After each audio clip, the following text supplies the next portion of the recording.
Okay, so welcome to everybody. We will just begin off with whoever is available, and some will be joining late because all busy working days. Actually, this Yog Vashist, which is there, it can go on for a year. Even I was just studying various scriptures, various ways, and I noticed that if you actually want to get so deep into it, it is actually a minimal, study of 1 year. If you start at January 1st, it can end in December 31st. So I don't know if I would like to take that option and do something like a free thing from coming January. Very interesting. Those who will be doing this session here, you will get a good understanding of Yoga Vashisht. It's a powerful document.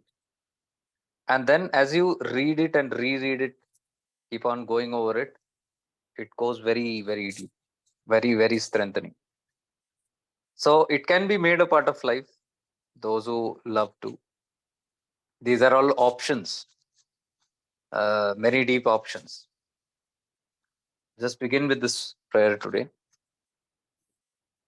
Om Asato Ma Satgamaya Tamaso Ma Jyotirgamaya Mrityorma Amritam Gamaya.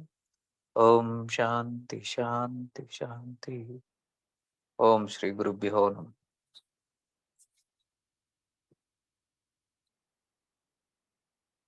So it's a very interesting scripture, not just to read and understand, but it is life itself. If we understand it, it is exactly our life. And it gives us a clear understanding of how life can unfold, and when life unfolds, what can be done so that you don't forget the ultimate purpose of life. That is Yoga Vashist. It is like deal on with whatever life you are living and all that. Your vasanas bring you here, karmas bring you here. Live that. But simultaneously, this this deep remembrance of who you are, your true nature,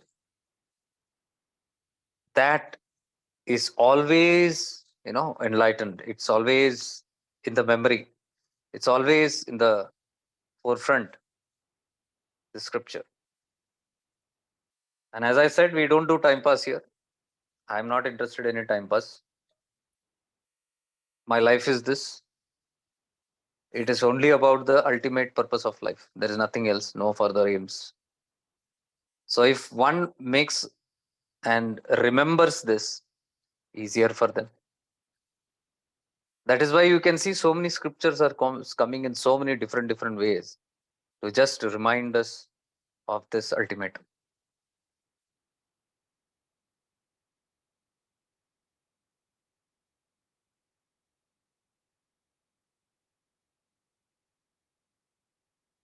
So we will go in a little depth.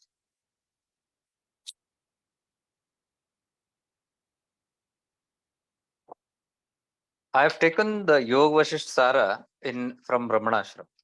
It's very precise, very short, and it deals straight with to the point of what message has to be conveyed to us. घुमा फिरा की बात नहीं है. And as I said, we are not here for time pass. I treat these sessions very holy, very sacred. It's very sacred for me. I respect my work. I respect the work that is happening through me, this platform. So if you hold these kind of satsangs in very high reverence, you will certainly be blessed. The grace will flow to you. As I told you, our attitude determines everything. If that structure is not there, that is what even the Yoga Vashistha is trying to talk about. Vashistha Mahamuni is the guru of Rama, and he has shared the whole whole of this subject, this enlightening subject to Rama. But on and often you can see in this document the importance of reverence needed. Otherwise, काम नहीं करेगा. Time pass. Another time pass. We have done so many time passes. This is one more time pass. If you seriously want to make this a part of your life, then that reverence should be to that tattva, to that scripture, to the Guru tattva, functioning through anybody. That respect and reverence, when it comes, it starts happening.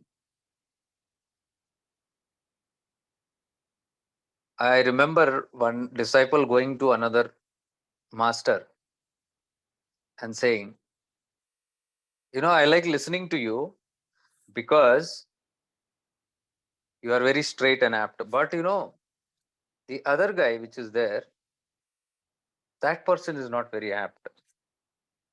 You are very apt and you are very straight, and so goli maro usko. I have come to you for that. That Guru tells that devotee, this cannot be the attitude. Even if you're trying to show me some kind of loyalty, that attitude doesn't work. आपने तत्व की निंदा कर दी उधर. With that kind of reverence, you cannot learn from anybody.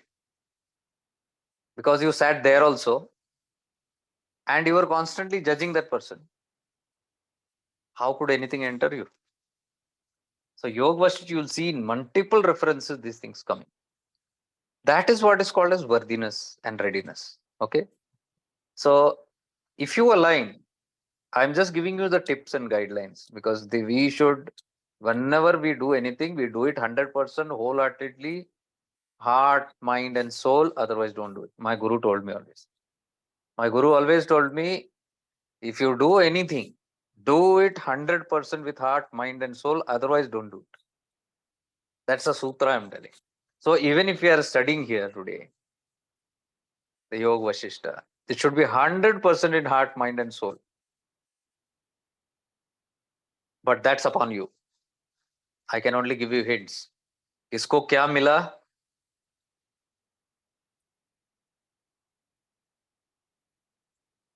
ये आप पर निर्भर है.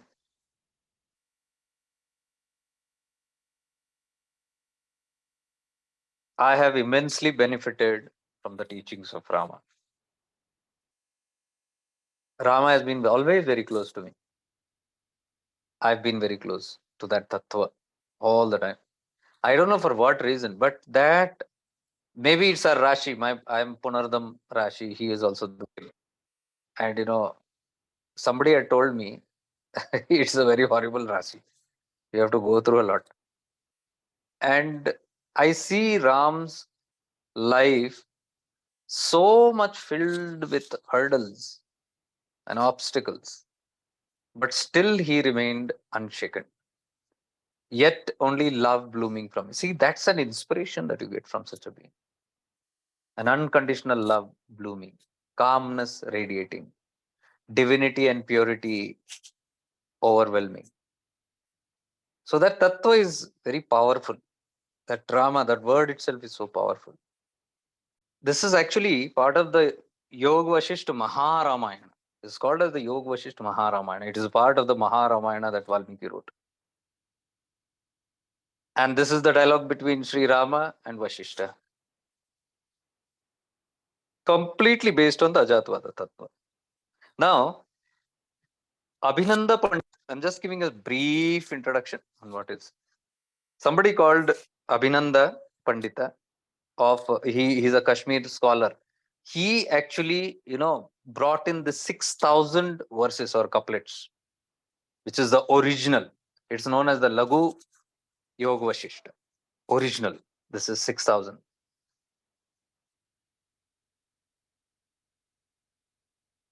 After that, some unknown author, we don't know who it is, somebody, an unknown author, condensed that 6,000, 6,000 couplets to just 230. That's something. And the most original, which is their Yoga Vashisht Maharamayana. You know how much it is? 32,000. So actual Yog Vashisht you can say is 32,000 वर्ष. पता नहीं कितने जन्म लगेंगे उसको समझने के लिए. Actual original. From that Kashmir Pandit Abhinanda Pandita, he brought it down to 6,000. From 6,000, some unknown author, nobody, we do not know, they brought it down to 230 couplets, 230 verses. And that 230 verses is what we are referring today. This 230 verses was known as Upadesha Sara, Yog Vashist Sara. And Ramana Maharishiji brought this 230 verses. And that got, that came into the library of Ramana Ashram. So if Ramana Bhagwan has picked up this, definitely there is something into it. Definitely there is something related to what we are talking about, the self and all that. Otherwise, Bhagwan Ramana doesn't take any scriptures like that. He is very, very choicy. Hardly 6, 7 of the scriptures he has worked on or tried to bring out. Not even 6, 7. So we can understand the importance of this. So 230 verses also is not less. We tried to do it in last this retreat. It was not possible. So that 230 is what we are going to split out here. Today's day is completely on introduction, but introduction is very important. It is as good as the verses itself, because you will get the foundation of where the Yoga Vashistha stands. From tomorrow we'll begin the verses, but before we begin the verses, it is important to understand the whole thing. So we are paying utmost importance to this 230 verses, which we'll be doing for the next 8 and 9 days. Today we are understanding the tattva of Bhagwan Ram, Bhagwan Vashisht, Vishwamitra ji, because they were all involved, Valmiki ji, in this whole great project. It's called as project. See, this was written by Vashisht Mahamuni, Maharishi Vashishta, one of the Saptarishis. But still, he had a knowing somewhere that he's still human. The Vedas, we have discussed this. Vedas are Shrutis, original. Anybody who writes anything from there is known as Smriti. So this is kind of a Smriti only, because it's been written by Vashisht Mahamuni. He has only given the teachings to Bhagwan Ram.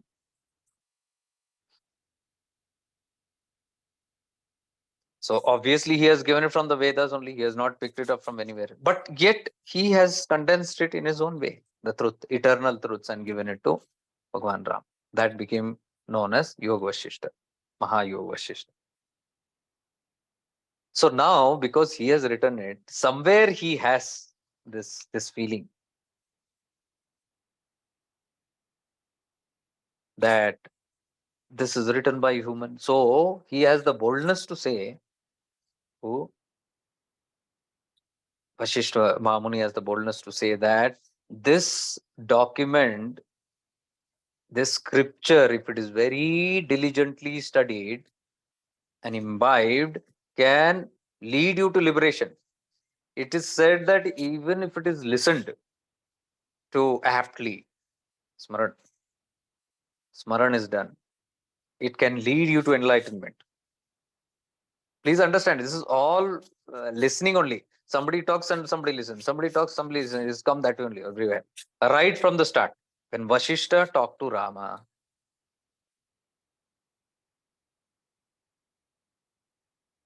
and there are a number of stories in this that comes. Yeah, I was saying, so Vashishta Mahamuni said that this will liberate you, but still if you feel this is not a very authoritative text, because it is having human mind or a human touch, that is he himself, he says then somebody else can refer to any other self-realization scripture. That's the honesty with which he said that. He said this can redeem you, but still if you feel this is not the highest, because there is a human touch in it, because normally there's a saying that if the highest is Vedas, nothing superior than that. But he says, but if you still feel that this is still got some human touch, then you can always refer to any other of your structure. Whatever is apt for you, you can take up that scripture and study for self-realization. That's his selfless, his selflessness he's telling. He is not branding it and telling, yahi milega aapko. I will only give you liberation. He says, this works. I know it works because it worked for Rama. So this will work for you also. But if you still feel something else is superior, you can take up that. So I loved that part when he says that. Okay, so the whole of Yoga Vashistha is simply stories and stories and stories and stories and stories. If you just pick up any Yoga Vashistha and read, you will get simply confused. Stories are excellent, excellent stories. But until you have a very strong attention, deep, profound awareness, what you're reading, you can get lost. It is something like Tripura Rahasya. Story के अंदर story के अंदर story के अंदर story it goes on story with in a story with in a story like something like that movie Inception. So you need to have a proper awareness to get that idea of everything. So in this 230 verses which has been reduced, there are no stories. Okay, all those 32, imagine 32,000 verses, how many stories are there in that? So every story has a tattva. From the story, what is the teaching that is taken? See, that is what Puranas is all about. I've told this many times. Puranas are all that only. What people could not get in the Vedas, that was explained in the story form and a moral given, a lesson given in the end. That's one brilliant way. My team also asked me, can we do something like stories? I said, go ahead, because stories, people love stories. It's very catchy. You can aptly listen, even children till the old age people, elderly people, they listen very aptly to the stories. And it's very easy to grasp meanings from the stories. That is why Yog Vashist is full of stories. But somehow, Ramana Maharishi, when he has picked up these documents, he has picked it up for people, those people, because he knows his crowd is different. His crowd is completely mature crowd. They actually don't need too much of stories to tell them the truth. And that is truthful. What we are dealing here, many of us who are sitting here, we are aware of the topics of self. We are very easily aware of the nature of the self, the liberation, self-realization. I am the self. I am the illumined being. So those confusions are to a large extent cleared off on this platform. So it's very easy. Now, if I take a new platform and try to tell them these things, it's very difficult. They will not understand. But those of you who have been on this journey with me here consistently, it's very easy to catch, because on and often we have been talking the same things in so many different angles. So many of you will very easily get this. And that is why Ramana chose the Yog Vashist Sara than sitting explaining all that. So when I picked up this book and I was reading through it, I said, this is gems. Gems, because without mincing any words, like for example, the first chapter is dealing with dispassion. Dispassion means detachment. Second chapter is dealing with the unreality of the world, how the world is unreal. So the first chapter contains only 27 verses. Unreality of the world, it contains only 30 verses. So what precisely gems he has chosen? Out of that huge text, only he has picked the gems, like Upadesha Sara. Upadesha Sara is Bhagavad Gita in 30 verses. Such a small book. 30 verses mein pura Bhagavad Gita. You read the Bhagavad Gita, you read Upadesha Sara, you will tell this is not Bhagavad Gita. This cannot be. Why? Because Bhagavad Gita, we only know those stories. What Arjuna did, the Mahabharata, what he spoke on the battlefield, blah, blah, blah, blah, blah. Do karma, do it without attachment, always stay connected with me, yogastha kuru karmani. These are the basic things that people know. about Bhagavad Gita. So if you read the Upadesh Saram, you'll say, hey, this cannot be from there. But look at that Ramana's work. Look at his precision.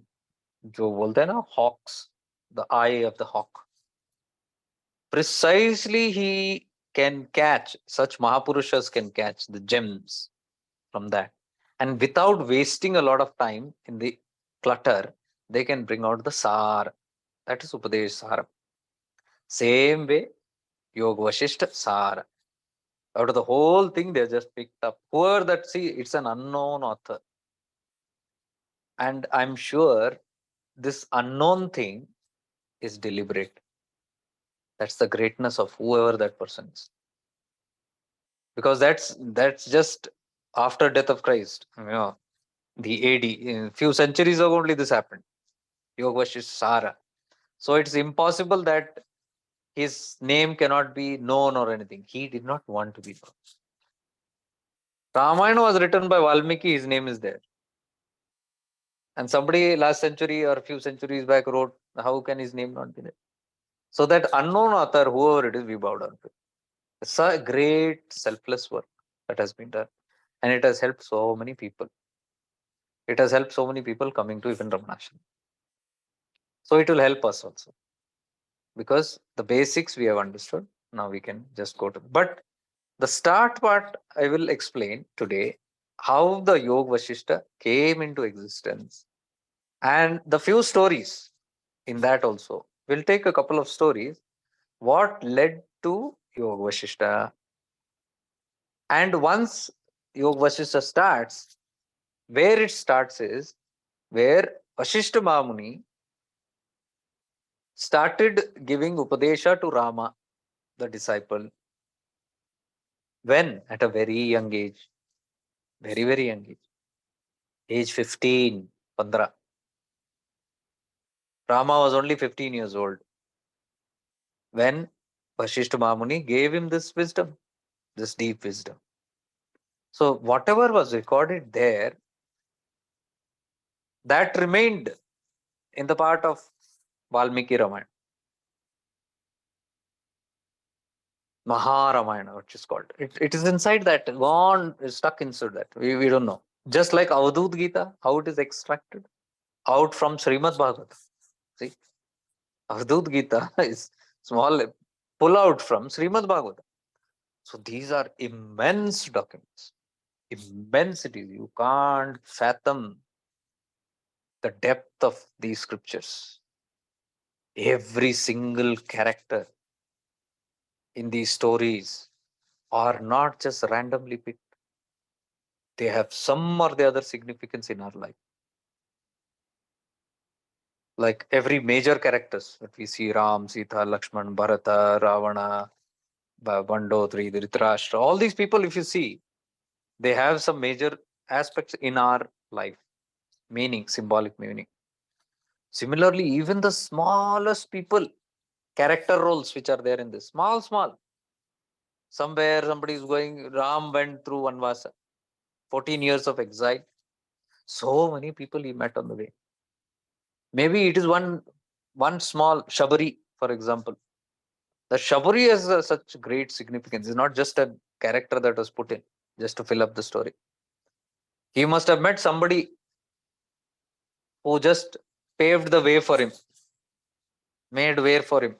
And he also has a name, that person. He's so and so. So that also is significant. Every person is playing such powerful roles in this mythological aspects. So it is overwhelming if you go to see. It's not, these are not ordinary documents. That is why we treat them with so much of reverence. And people who write this cannot be ordinary human beings. Impossible. Impossible. Yeah, their stature must be so, like Vashishta, Valmiki. Their status would have been so powerful and so high. Godly states. So, not going with too many stories, I will just go with the start of the story of how we come to this narration between Rama and Vashishta. But as we said, all other concepts should be thrown apart when we sit for such kind of satsang. Because if Yog Vashisht is right now in front of us, then it's Yog Vashisht. I do that way whenever I'm in doing any kind of program. For few days, I'm in that energy and vibration. I don't do anything else. Past few days, only Rama is in my vibration. So you get attuned to that tattva, then nothing else, no other concept, everything is dropped up. So if you can have that kind of spirit, because that's a spirit, if you can come into that kind of an alignment, you will be certainly benefited.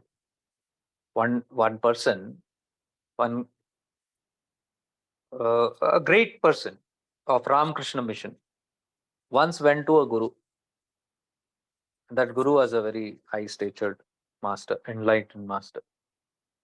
So this devotee of Ramakrishna mission went and bowed down to him and said, I want to learn something. It was some scripture or something related to self-realization. The enlightened being looked at him and said, I can share with you, provided you just came in, you left your footwear outside and entered without the footwear inside. I can teach you, provided you go back outside and leave Ramakrishna outside and come.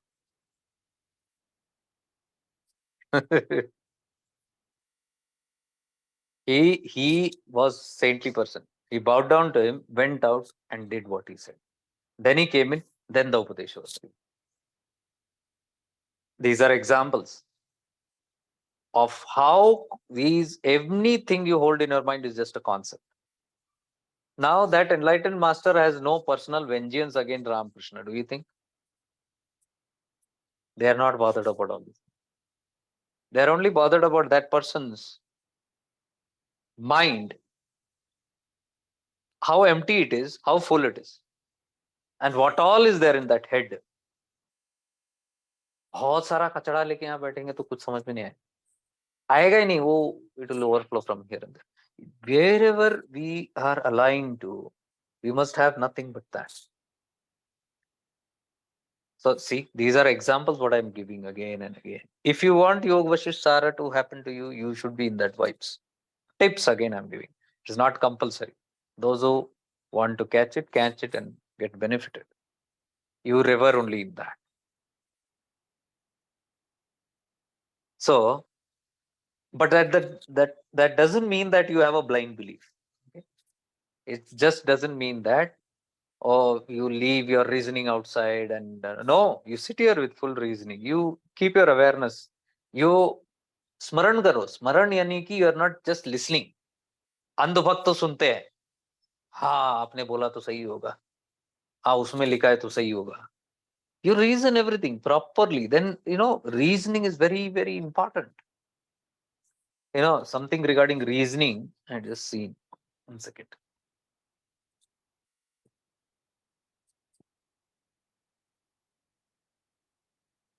Yeah, somewhere I read this Vedanta only. It says the remark of even a child is to be accepted if it is in accordance with a reasoning. Means even if child is telling something, a remark, if a child is remarking something with proper reasoning, it should be accepted. Then thus. But at the same time, if Brahma himself, the creator of the world, remarks something and it is not in accordance with the reasoning, it should be rejected like a piece of straw. See, what does it say? If Brahma comes and tells you, even the creator, there's no high supreme being than the Brahma, he's the creator. If Brahma also comes, he also plays a role in Yoga Vashistha. So if Brahma also comes and tells you something, but it is not fitting your reasoning, you can reject it like a straw. But if a child running around and just remarks something, and if it has proper understanding of what is being told, you must accept it. These Shastras say, all these Mahapurushas say this. So it is not about how great a scholar, a person or something. Your reasoning, your viveka, if it is an agreement with you, Swami Vivekananda said this, Lord Buddha said this. If don't just blindly listen to me, they said. Don't just follow me blindly. Study everything, put everything into practice, experience it, reason everything. And if it doesn't fit your the truth, align with the truth, reject it. Vivekananda said, Buddha also. This is the freedom given to people to use their reasoning. Even Vashishta says here, this can liberate you, but if it does not reason with you, then you can look on for some other document also. No force here, jabardasti nahi. Unlike in cults and all what we have, सुनना ही पड़ेगा, बैठना ही पड़ेगा, करना ही पड़ेगा, loyalty bonus मिलेगा. You have to be here loyal, sincere. इधर भी देखना नहीं, उधर भी देखना नहीं, कहीं भी रीजन नहीं लगाना है. कुछ गलत लगा तो बोलना नहीं. Shut up and listen. अंधभक्त बने बैठो. This is not promoted in these kind of scriptures. These are very mature scriptures. Say use a reasoning. Reasoning has been given very, very much of importance. That is why people like Osho always said, don't be a blind follower of anything, any truth, not anybody, nahi, any truth, any concept. Concept मिला कहीं से तो पकड़ लो उस चीज. ऐसे करके सारे तरबूज भरा हुआ है कचड़ा मन के अंदर. इसके अंदर अगर निकालूं मैं, if we sit निकालने के लिए, you will find millions of tons of kachra, which is nothing but concepts. कुछ फायदे का नहीं. We all discussed this in retreat. We saw that how few days without concept if you sit, now all that must have gone. That spirit must have gone. See, that is good. That is good. So you will know the difference when you sit aligned, when you shun all the concepts, when you make your mind pure and sit, what miracles can happen. The state of consciousness that you can experience. This is needed. Then otherwise you'll not know the difference. You'll take it for granted. And when we have glimpses, then you'll understand, oh, this is possible. एक idea मिल गया ना, oh, that kind of state is possible. To be free, even थोड़ा झलक मिल गया. Then one attempts inspire. One is inspired. I want to go for it again and again. And go for it यानी कि retreat को नहीं, again and again. I want to go for that experience. I create my own retreat. You know, I build up that kind of a state which I build up in the retreats. So that's how the whole focus should be. So what I was telling is the concepts. This batch 6, we have been dealing only with concepts. We said don't leave your concepts, drop your concepts and sit. Everything is rubbish, this concepts. All your pothis, all your scriptures, all your holy books, all the holy gods, all the what they did, their stories, this and that, and all your dharmas, the rules and regulation, the papa, the punya, the heaven and hell. You cannot attain enlightenment with all this. You will become an andhabhakt, that's all. डरा हुआ, हे भगवान हे भगवान हे भगवान हे भगवान हे भगवान, हर एक चीज को लेके. You can never be free. You will be always bound by greed. ये दे दो, वो दे दो, और ये मत दे दो, वो मत दे दो. Give me this, give me this, give me that, give me that. Or I don't need this, so don't give me this, please. We don't do that. Give me 10 years more. Give me 20 years more.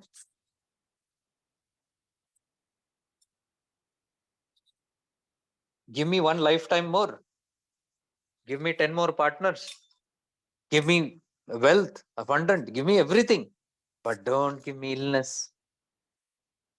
Don't give me bankruptcy. Don't give me death. You see that? That is what our gods are.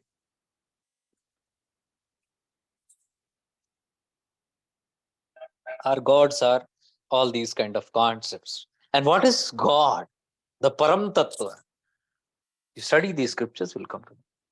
What are these Param Tattva? So once you come to that, then all these things will just go off. And concepts have to go. So in this Yoga Vashishtha, you'll see again and again Boldly, what Vashishta is telling you to do is to directly observe this dangerous mind.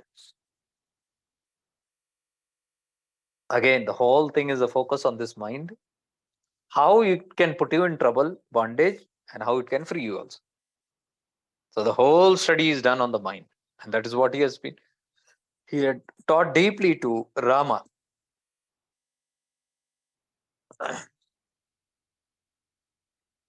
See, one tattva we are telling again and again is that as long as this mind is there, samsara will be there. Simple. What is the problem that we are trying to get rid of? This samsara, the falseness. We are always stuck. Some are the other hallucinations, some are the other concepts, some are the other, uh, troubles that we have that is coming only from the mind. Nothing else. Everything is coming from the mind. You have a good day, your mind. Bad day, your mind. You have pleasure coming from your mind. Pain coming from your mind. If mind is absent, nothing of this will work. So, the whole focus that is given in Yoga Vashisht again and again is to talk and realize about the unreality of the mind.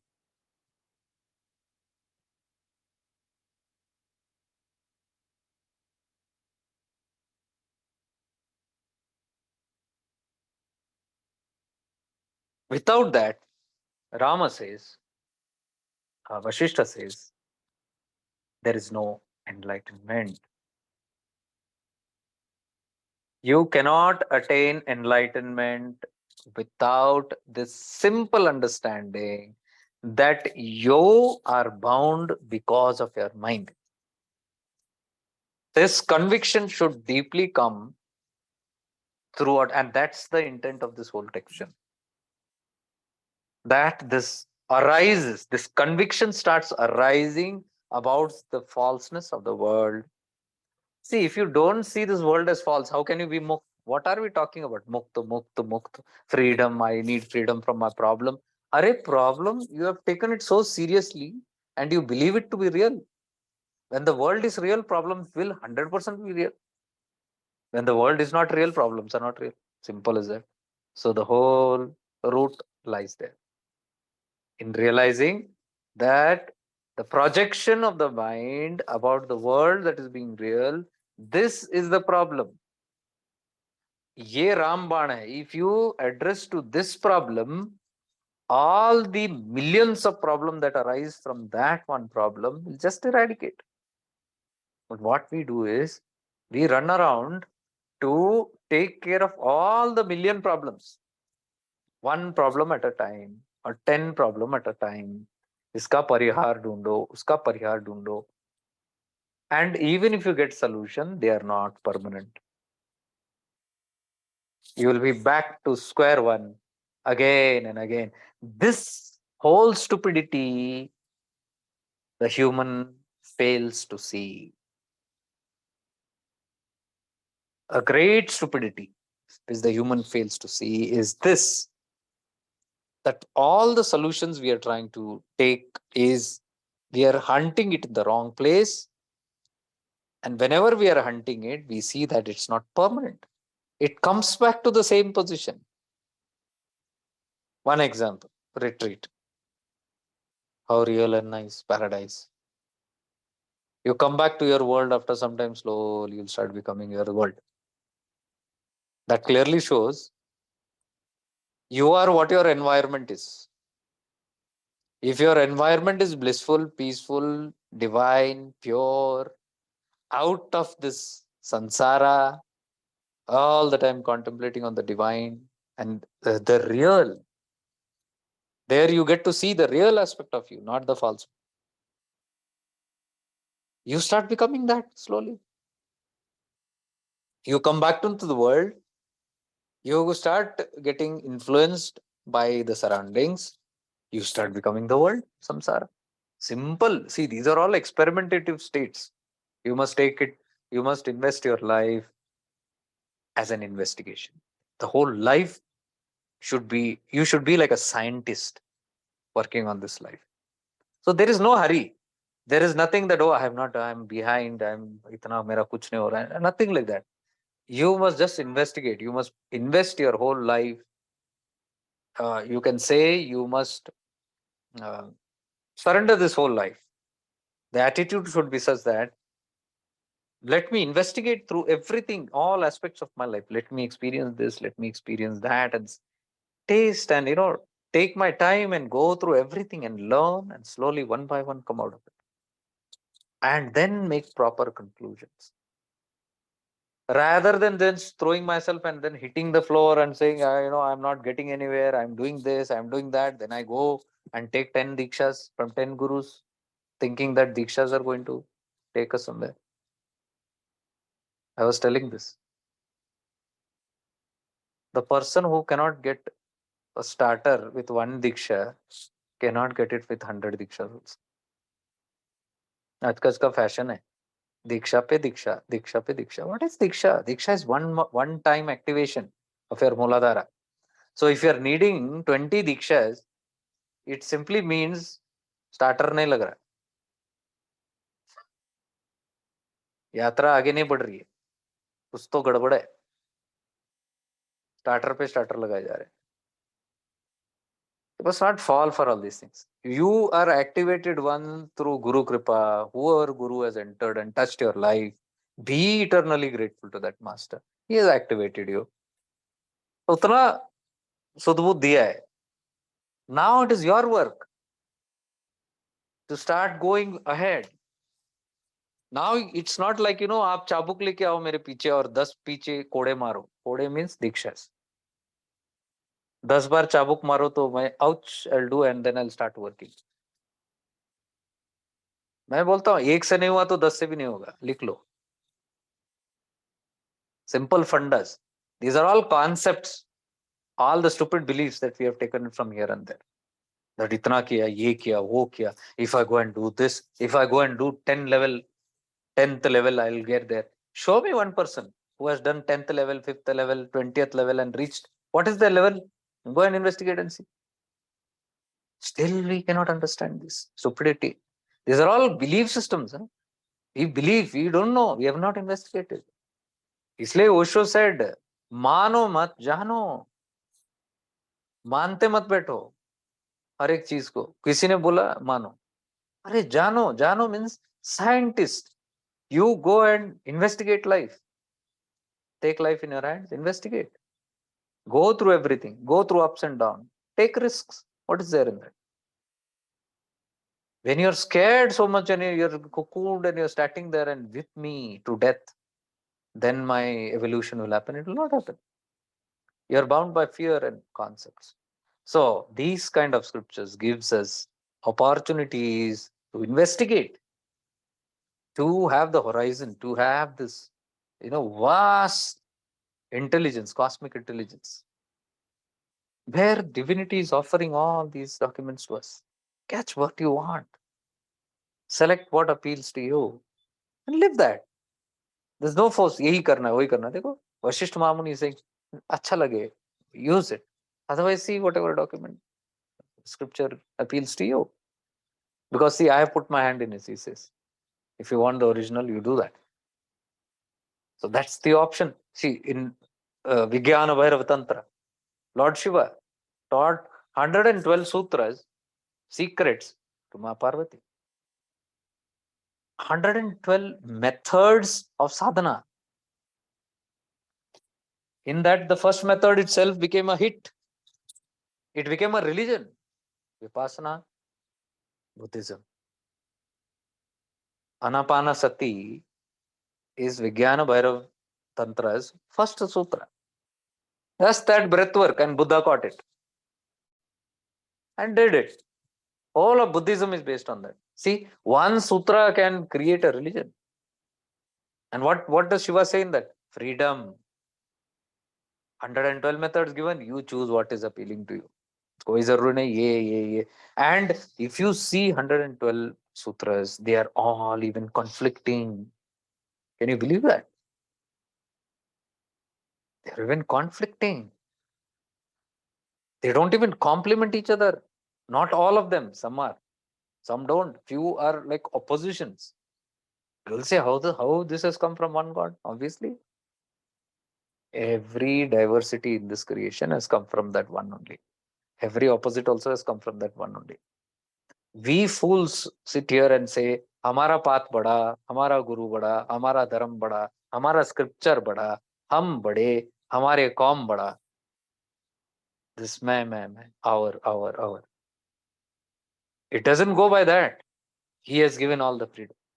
Choose whatever you like, whichever appeals, because you are all unique. We are all unique. No two grains of sand are same. जो दो कंकड़ एक जैसे नहीं हो सकते, तो आप और मैं क्या है? All seekers are different. Even all asuras you put together, not one is same like the other. You put all the avatars together, not one is like the other. You put all the avadhuts together, not one is same. Put all the Sant Mahatma together, दो मिल ही नहीं सकते. All are unique. So where does this come? Only this path has to be followed.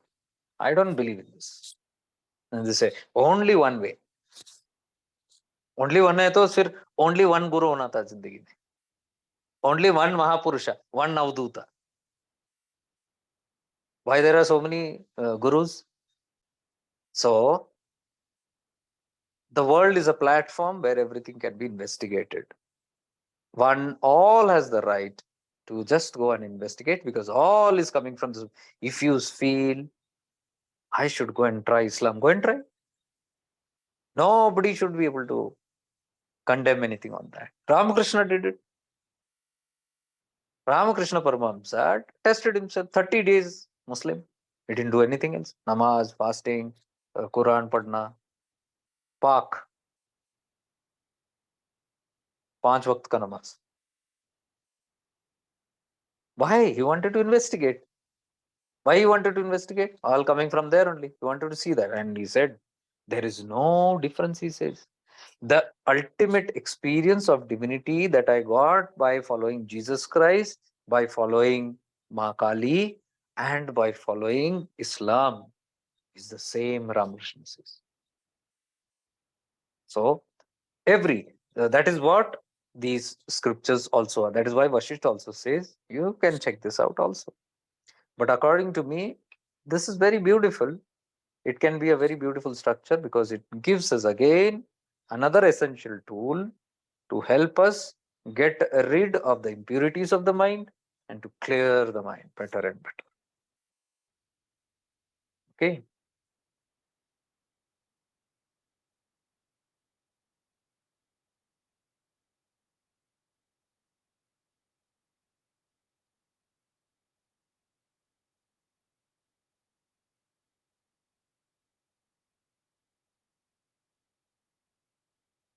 So the whole thing, Yoga Vashistha, begins with the story of Rishi Sutikshan.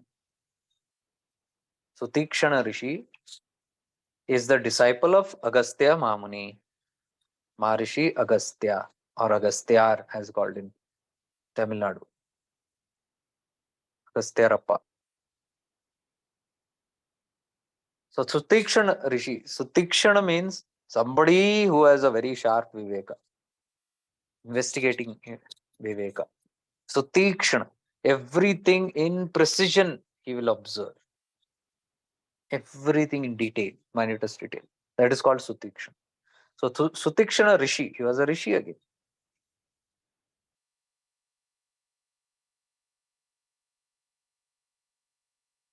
Second.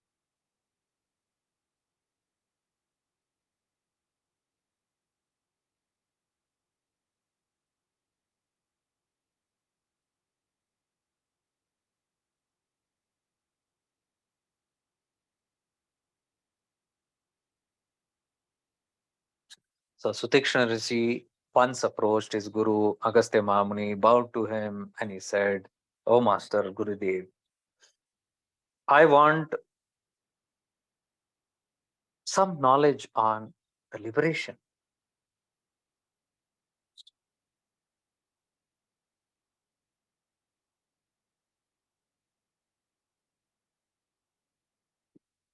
Now his doubt was about liberation. What can lead to liberation? It is my karma or it is wisdom, jnana. See, in Upadesh Saram, we saw all this step by step. First the karma yoga, then bhakti yoga, then the Raj yoga, then the Jnana yoga. In which Ramana Maharshi is very clearly telling Jnana yoga is the final fountain of everything, final wisdom. Once it starts raising, then the wisdom redeems you. But in some like somebody who's doing karma yoga, you will see karma yoga is given a lot of importance. They'll say seva karo, only seva, service to God, service to parents, service to neighborhood, service to animals, service to plants, service and seva and seva and seva. You can become free. Do karma and you will become free. Like what Lord Krishna told Arjuna, do karma, and karma is your marga. Through karma, you can be led to liberation. So, उसमें कर्म मार्ग श्रेष्ठ हो गया. In bhakti, you can see people telling bhakti marga is very precise. That can lead you to liberation, which is true. Everything is true. It is all that outward and inward when it becomes one. Like in karma yoga also, first it is service outside, everything is outwardly. Then it internalizes. It has to become Advaita. Everything has to turn into Advaita. Then only there is a marga from there. Otherwise, it's difficult. Externally, you cannot attain liberation or self-realization. So in Karma Yoga also, there are great saints who only didn't know anything. Only seva, seva, seva, seva, seva. Serve and serve and serve and serve. Because in that, what happens? The ego completely annihilates itself. Then they don't even I have an idea. It becomes so oneness happens. There is nobody to serve outside. They are in that mode. They are automatically like robots are just serving. Then there is no purpose of seva. So they have reached that state. That kind of state will lead.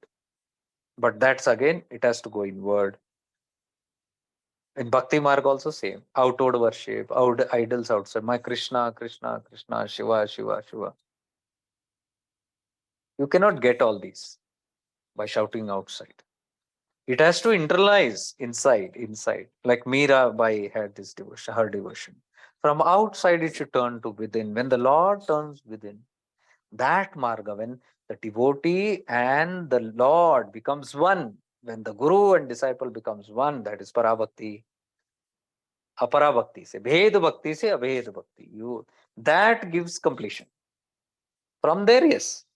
Chaitanya Mahaprabhu, they all attained that only. Tukaram, Sant Tukaram, Gyaneshwara, they all attained through Bhakti Marga only. That also is very much true. But you cannot get it from outside. How much ever you shout. Shiva, Shiva, lakh pukare. Shiva hath nae.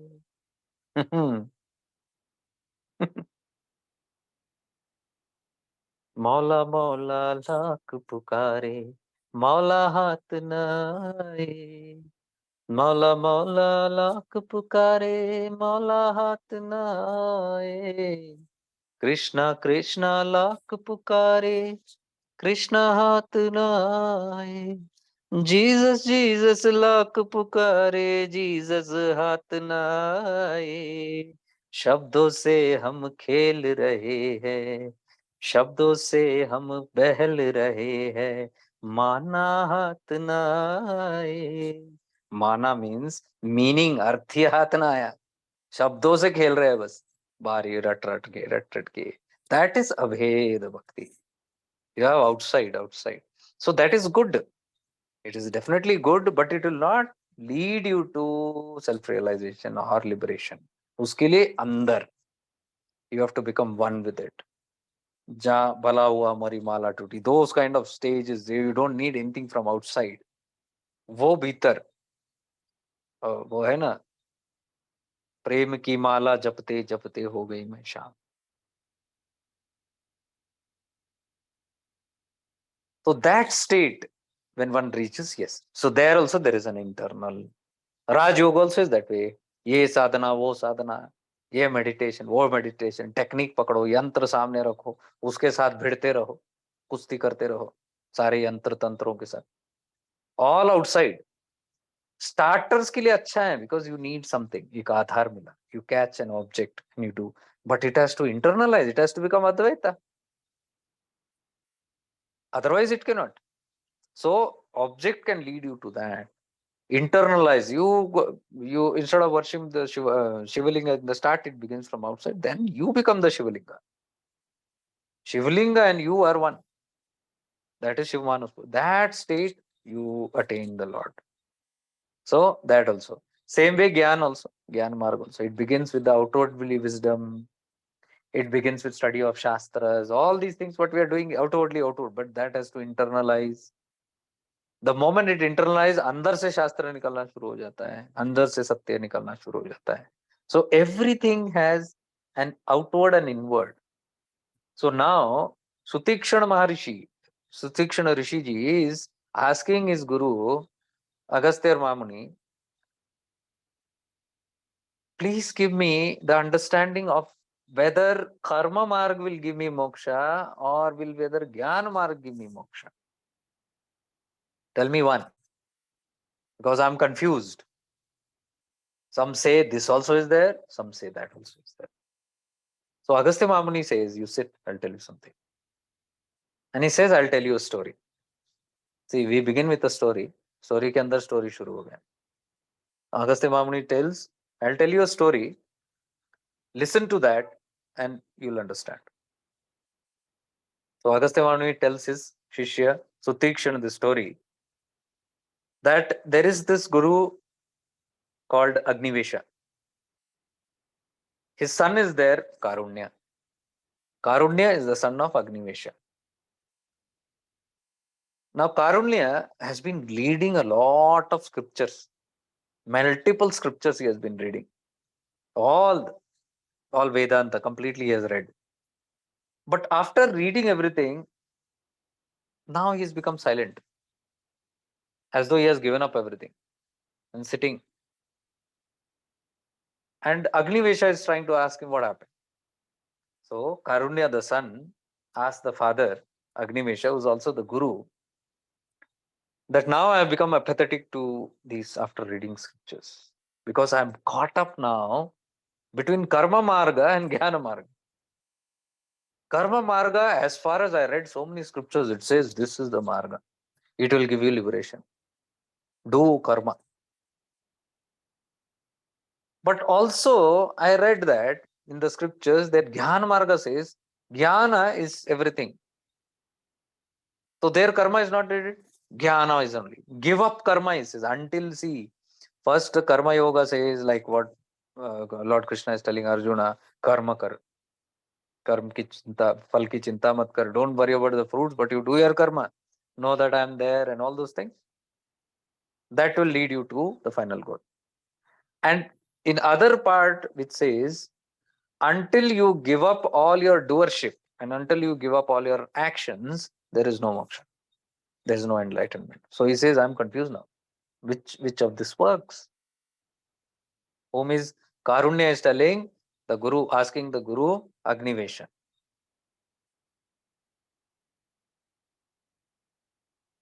So Agnivesha now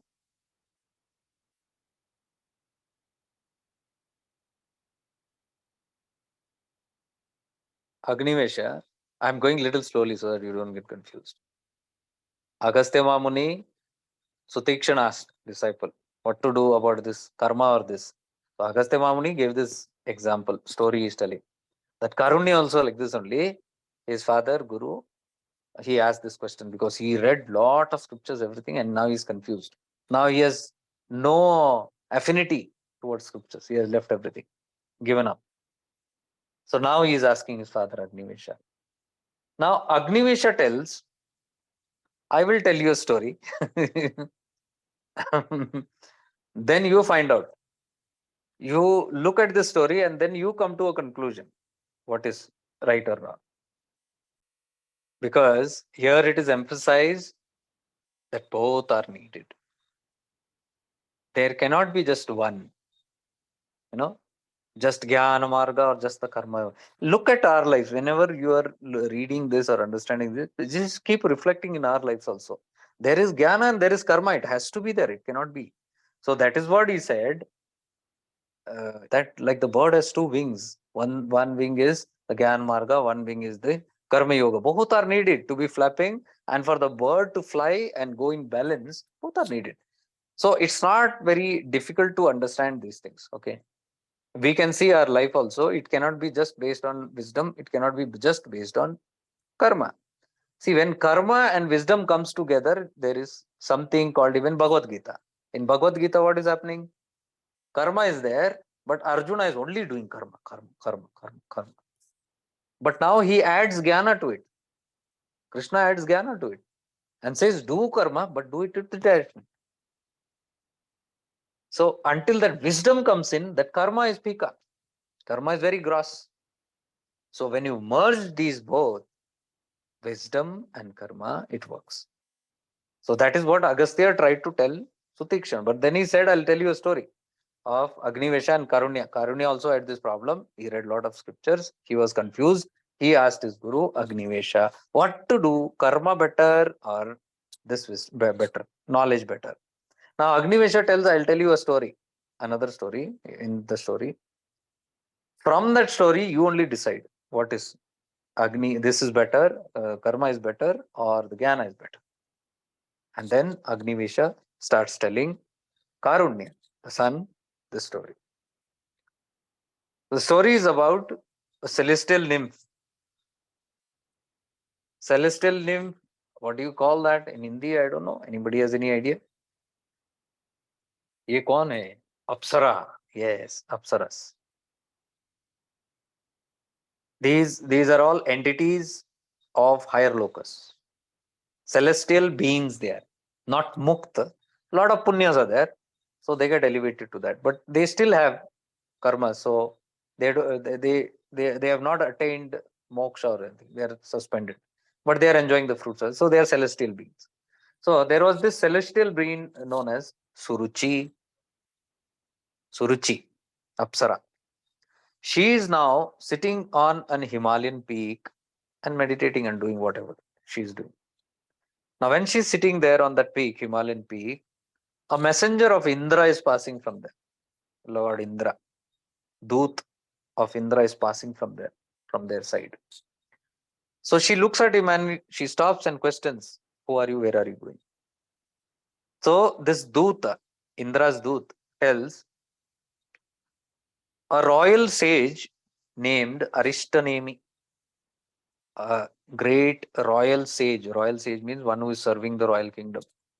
The kings used to have gurus those days, like Dronacharya, Vashishta. All these people are gurus to kings. They are called Raj Gurus. So a Raj Guru named Arishtanemi, he gave up all his kingdom to his son and he quit the palace. He was a great king. He quit now. And now he is involved in deep tapas, sitting somewhere. Deep, deep austerities he's doing. Gandhamandana hill, he says. In the Gandhamandana hill, he's sitting and doing tapas. So Indra, my boss, who's this? Duta of Indra is going from there, no? So Suruchi sees, where are you going? So he's telling the story. Indra sent me to go to this great rishi called Arishtanemi, who's somewhere sitting on Gandhamandana hill and doing his tapas. Indra has asked me now to escort this great sage to heaven, Swargaloka, because unka ho gaya apna. He has gained the fruits of his tapas. See, Upadesh Saram and all we are talking, no, tapas, tapas, tapas, tapas, tapas. What happens with tapas? Punya arjit hota hai. You gain a lot of punyas. In somewhere in Avadut Gita also we discussed this, if I remember. You gain lot of punya, punya, punya, punya. What happens with those punya? You take birth somewhere else in the higher lokas, Swargaloka, some other lokas, and you enjoy. And many of them are involved in this. Many of them do tapas for this reason. To enjoy the after effects of that tapas, punya. This we had discussed in Avadut Gita. So here you can see Arishtanemi he gave up his kingdom. He was having a nice kingdom. He gave up. वैराग्य हो गया, बेटे को दे दिया. आप देखो, he went to this Gandhamandana hill and he is doing his tapas. Now पुण्य बहुत अर्जित हो गया. Now Indra sends the Dut, go and tell Arishtanemi, time for you to now get up, and there is a big grand offer for you now to Swargaloka. So my Dut is coming and will take you to Swargaloka, where you'll enjoy all the benefits there.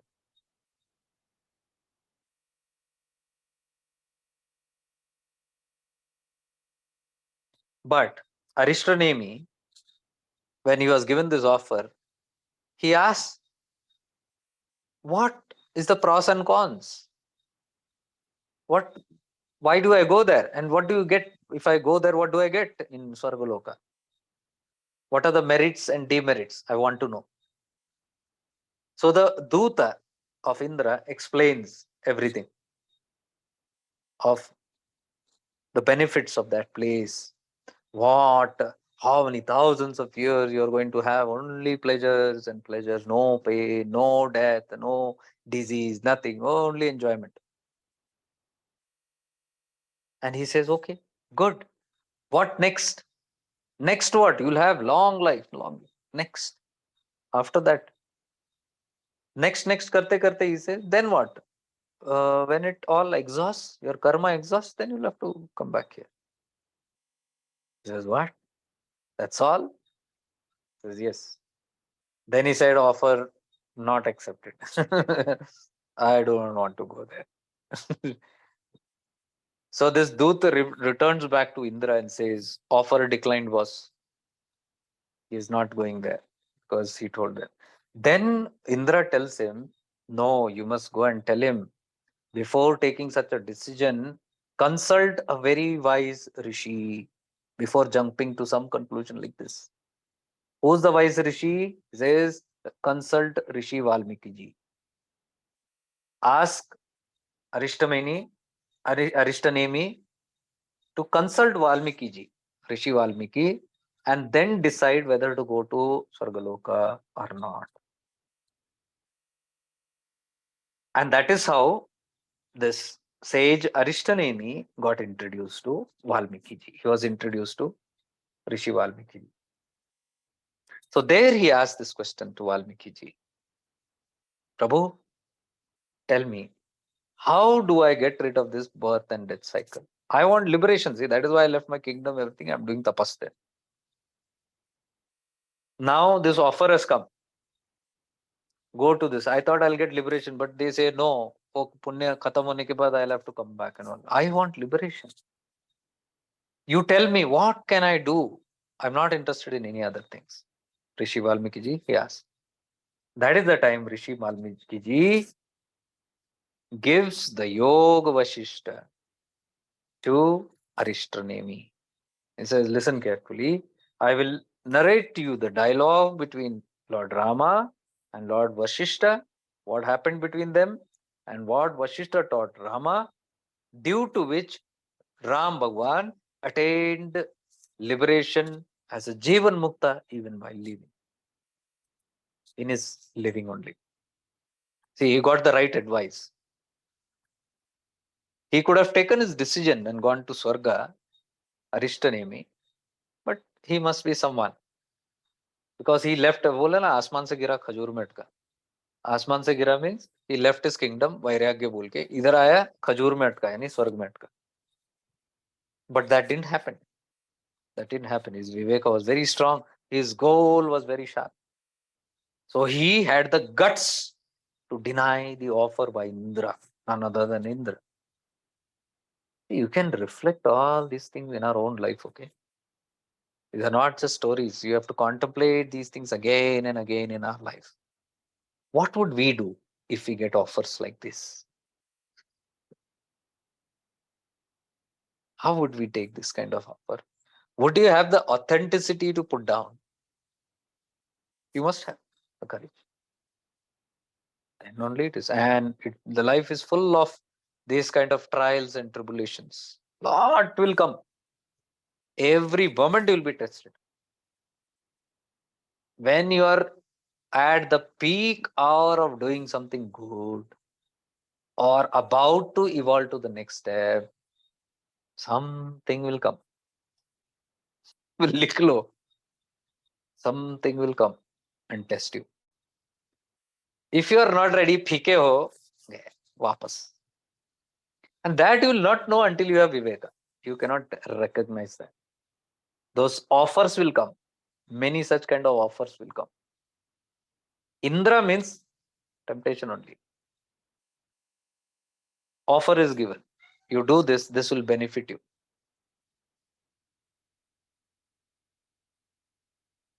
But how much authenticity and courage we have to stand for what is right. In my life, I've always seen, multiple times. When the peak time is coming, something will come. But you have to stand for it. मैं तो निर्धारित कर दिया, मरा तो भी छोड़ूंगा नहीं. Even if my life goes. No compromise. So when you bang your head down, nothing will work. Nothing else will work. You will have the authenticity to turn down all the best offers. See, I could have done very good in life. Huh?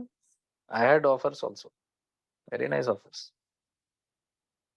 But I didn't choose that. I didn't want it. Very nice offers. I would have been kept very comfortable, very nice, and everything would have been taken care of. Swargaloka. I didn't take it. I don't want it. Simple as that. But there is a price to pay for that. It's not going to be easy also. And I was ready for it. I went through that also. That is also fine. But what I'm saying is, again and again, when life tests you, but you stand for it, it will seem so overwhelming, but everything will fall into place. That's the beauty. Very strange it is. That time you will not know. So if you are little fika, that time you will fall for it. But if you are standing there firm, come what may, nothing will shake you from the path. You are it, you are it. That's it. So dheere dheere karke, obstacles also will get tired of you. They can't put you down. And these offers will come in multiple ways. It will come in the form of your greed. If you have a lot of greed towards something, affinity to something, you will see you are tested by that. Some affinity you have towards worldly things. Suddenly, usi time ko when you are just about to go to the next level, something will happen and dhadam will collapse. That is this only. You reflect on your life now and see. Whenever those moment comes, something will come. And that something will test you what is your priority. Check it out. And see, there might be people who will tell, what are you talking about? Spirituality, all this can wait for some time. Arey, or be urgent things are there in. Then go behind it. These things will happen. Suddenly, there will be some family drama happening at that time.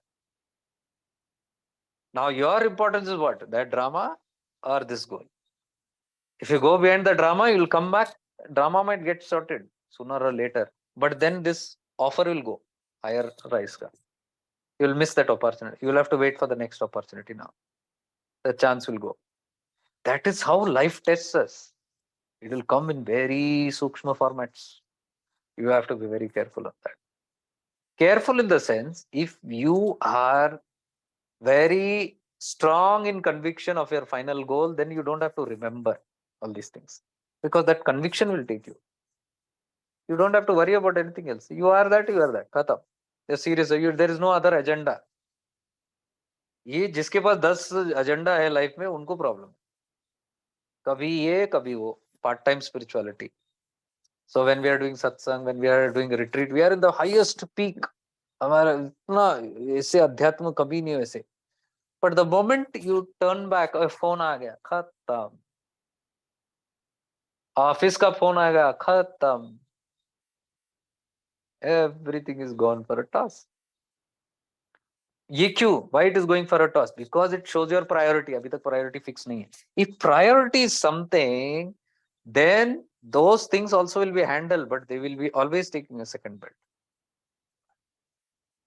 Vishwamitra is telling and coming into the palace and telling, I need Ram's help.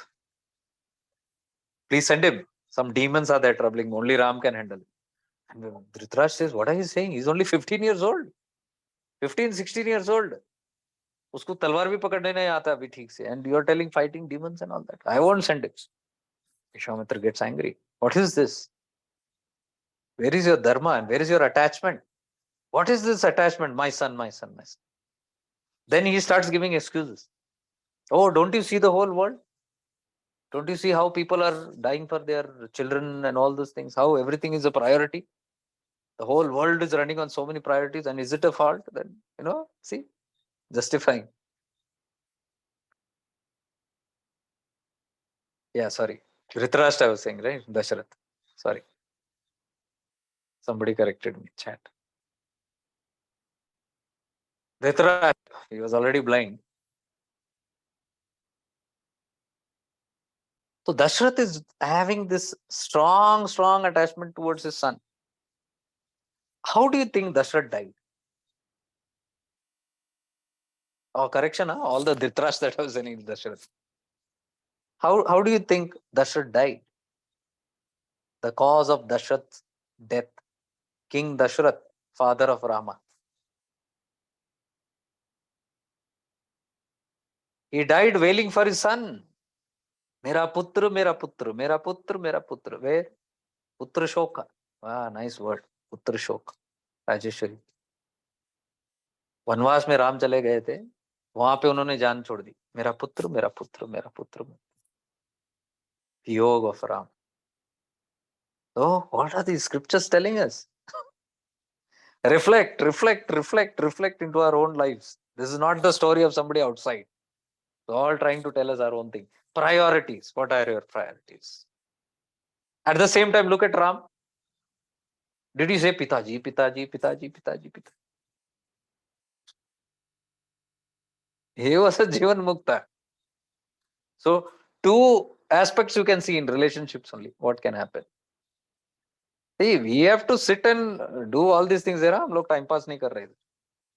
मैं यहाँ कथा पुराण सुना के कोई भगवान के गीत गाता नहीं सुना रहा हूँ. अपनी लाइफ का ही कहानी सुना. How you are going to translate it? Yoga Vashisht means experimenting with this truth of life. So here we are only dealing with truth, no other things. Whether you feel restless, whether you feel doesn't matter. Truth is truth, whatever is the truth. So we are just dealing with this truth. So these tests which are there, in multiple ways it will come. Multiple ways. Now don't sit to argue with me. What will I do if something happens and this and all that? You do, or what you feel like you do. That's upon you. I am not giving a stamp here telling that ditch your family or don't take care of your family. Then you don't have to say that. हमारी आदत हुआ है, we'll justify and we'll blame somebody. इसने बोला इसलिए मैंने ऐसे किया. किसी को तो फंसा देते. और मैं I'll not take the blame. I'll tell you, इन्होंने बोला है. योग वशिष्ठ है, वशिष्ठ जी ने बोला, मैंने कुछ नहीं बोला. I'll pass the buck. Why will I take it? So it's all about investigating the truth and coming down to the truth. Because what is Yoga Vashistha? It is just trying to tell you the unreality of the world. And whole Ramayana is that. It's trying to tell that only. So tests will come in multiple manners. Why did Jesus say, let the dead bury the dead? He could have given a lecture there, nice.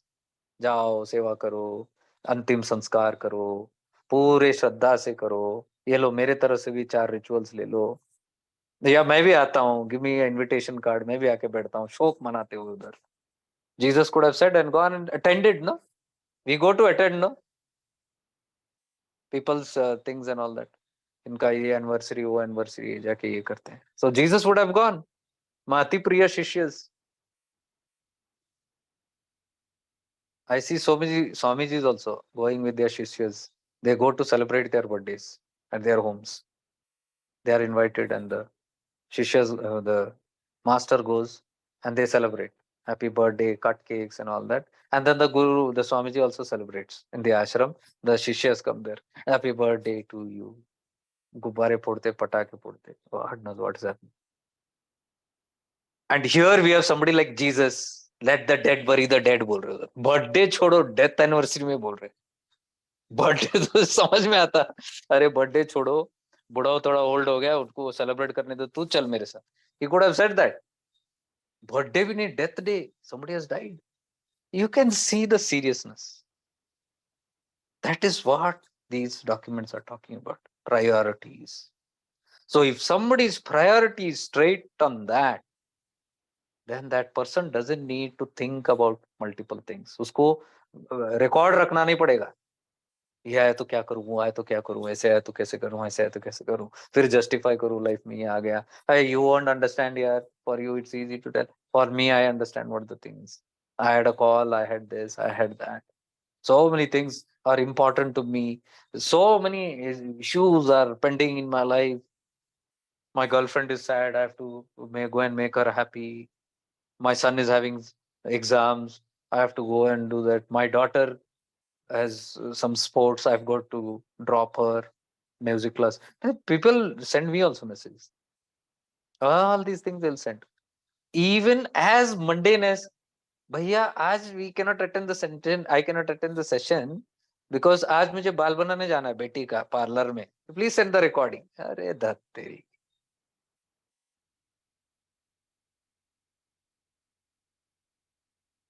कोई और चीजें सुनो यार, ये सब सुनने लायक नहीं है. तुम्हारा बाल अभी भी बनाते बैठे हो बच्चों का, तो योग वशिष्ठ नहीं है तुम्हारे लिए. It is some other documents that you need. I am not even condemning anything. Be there. Rama's there. Rama's there. But his priority was fixed on something. That priority he never forgot. That is what Krishna told Arjuna also. You keep a priority in your mind. That is me. Then you go about doing whatever you are. Who tells you not to do? Why all these scriptures are telling priority, have this priority all the time on your head? Because otherwise you'll forget. Suddenly the world will become real for you. ब्रह्म मिथ्या जगत सत्य दिखने शुरू हो जाएगा. If you want Brahma Satya, Jagat Mithya to happen, then you will have to keep all this very attention, ekagrita. That always it has to. That is what we are doing in awareness. If you are in constant awareness, you are in truth all the time. As simple as that. So these kind of tests will come in our life. So every aspect, don't just listen as a story, reflect it. It is a straight hit on our lives. Okay, every these stories. Don't be very impressed कि भगवान राम ने वो किया, वशिष्ठ माने हो, so great, he is great guru, नमन है आपको. नहीं, उनका, they are not caring for your naman. You improvise, you take care of these issues, or you make use of this scripture, they will just bless you without even asking. The best way to take naman, their naman, is to follow the scriptures into the life.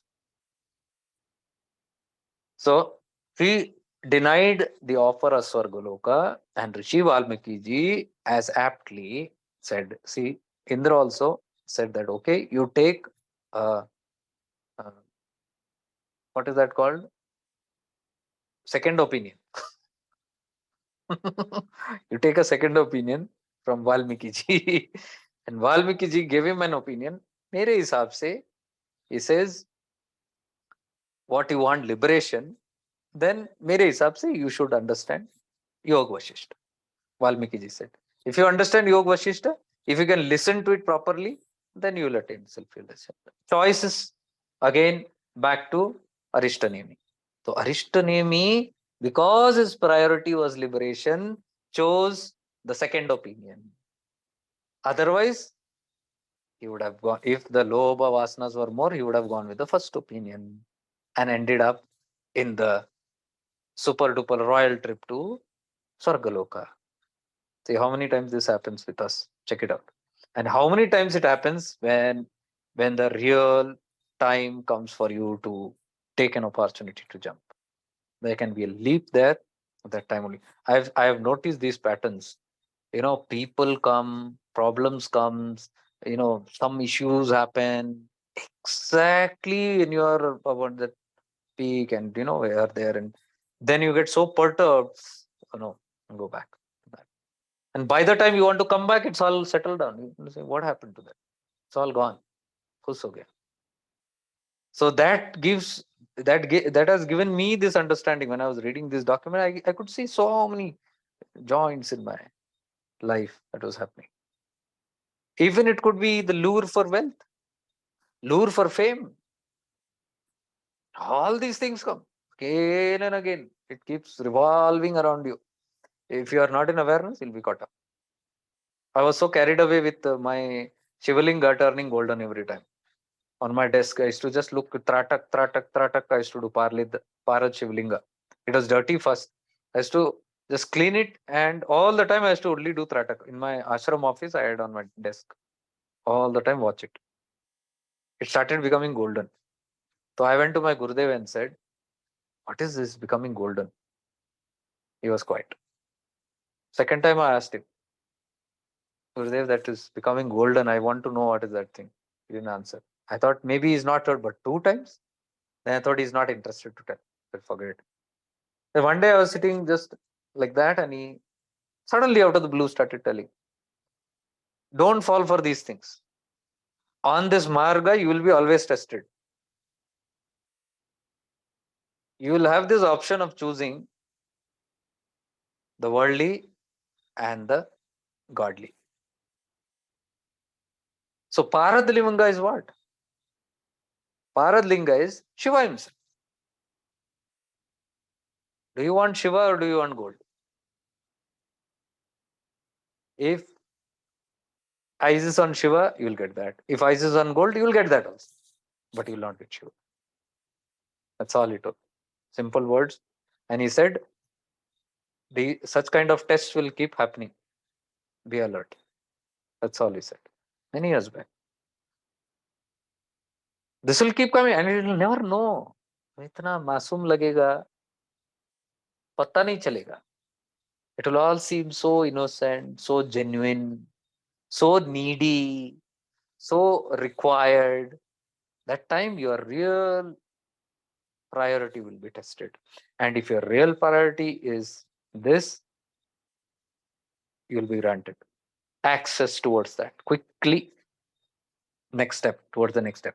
So the people who complain, नहीं हो रहा, काफी मैंने बहुत किया, कितने सालों से कर रहा हूँ, I'm doing this, but वो भैया वहाँ नहीं रहा है grip.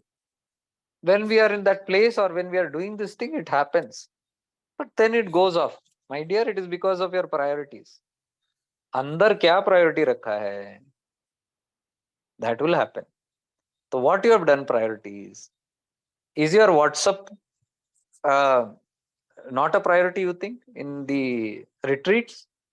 Or work is not a priority in the retreats? Or family is not a priority in the retreats? Or your other passions are not priority in the retreat? Do you think?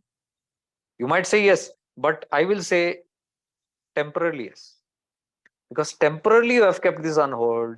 You will switch off your phone or you will call the office and tell, don't disturb me for 2 days.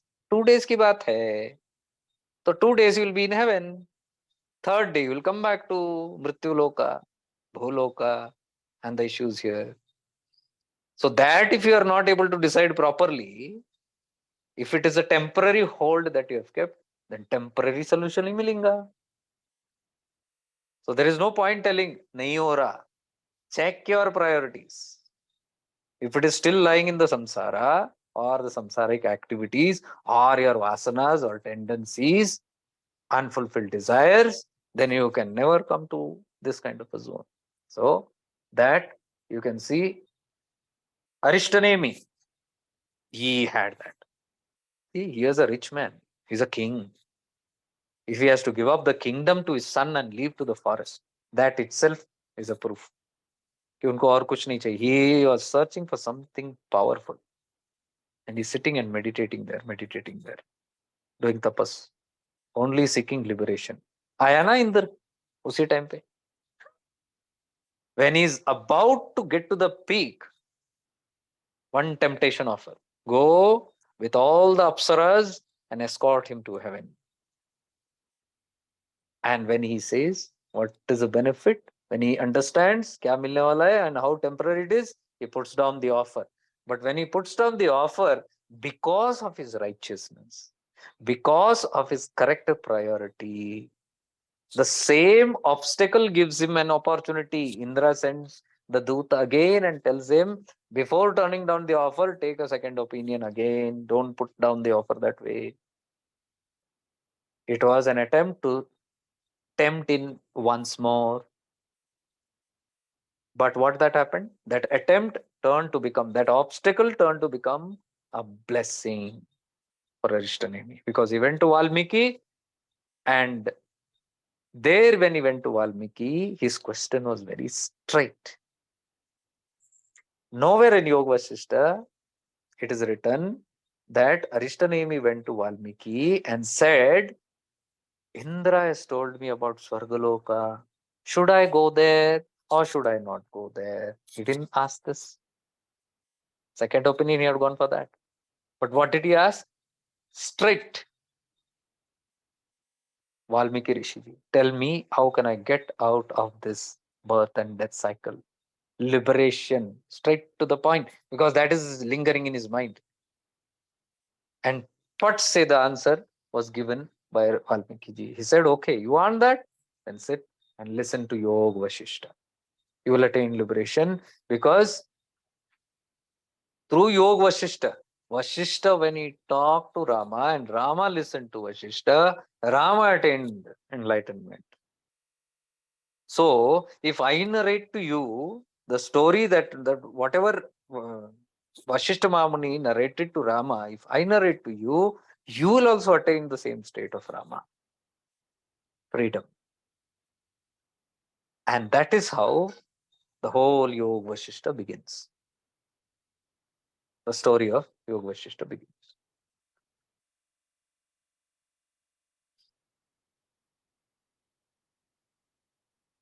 So, Valmiki Ji tells him, if you want, you can, and then waits for his answer. Now, this person who's so firm, there is no dorai haini. There's no second opinion only. Yeah, one question, one thing in mind, he left his palace. Liberation. Indra came and asked, he asked, any faida there? Nahi. So what do I do to attain liberation? He says, take another second opinion. There also he is going only with one objective, liberation. He asked that. Now there is no question where Valmiki ji is waiting for his answer. What will he tell now? There is no question. He can never choose any other, because his question itself was straight.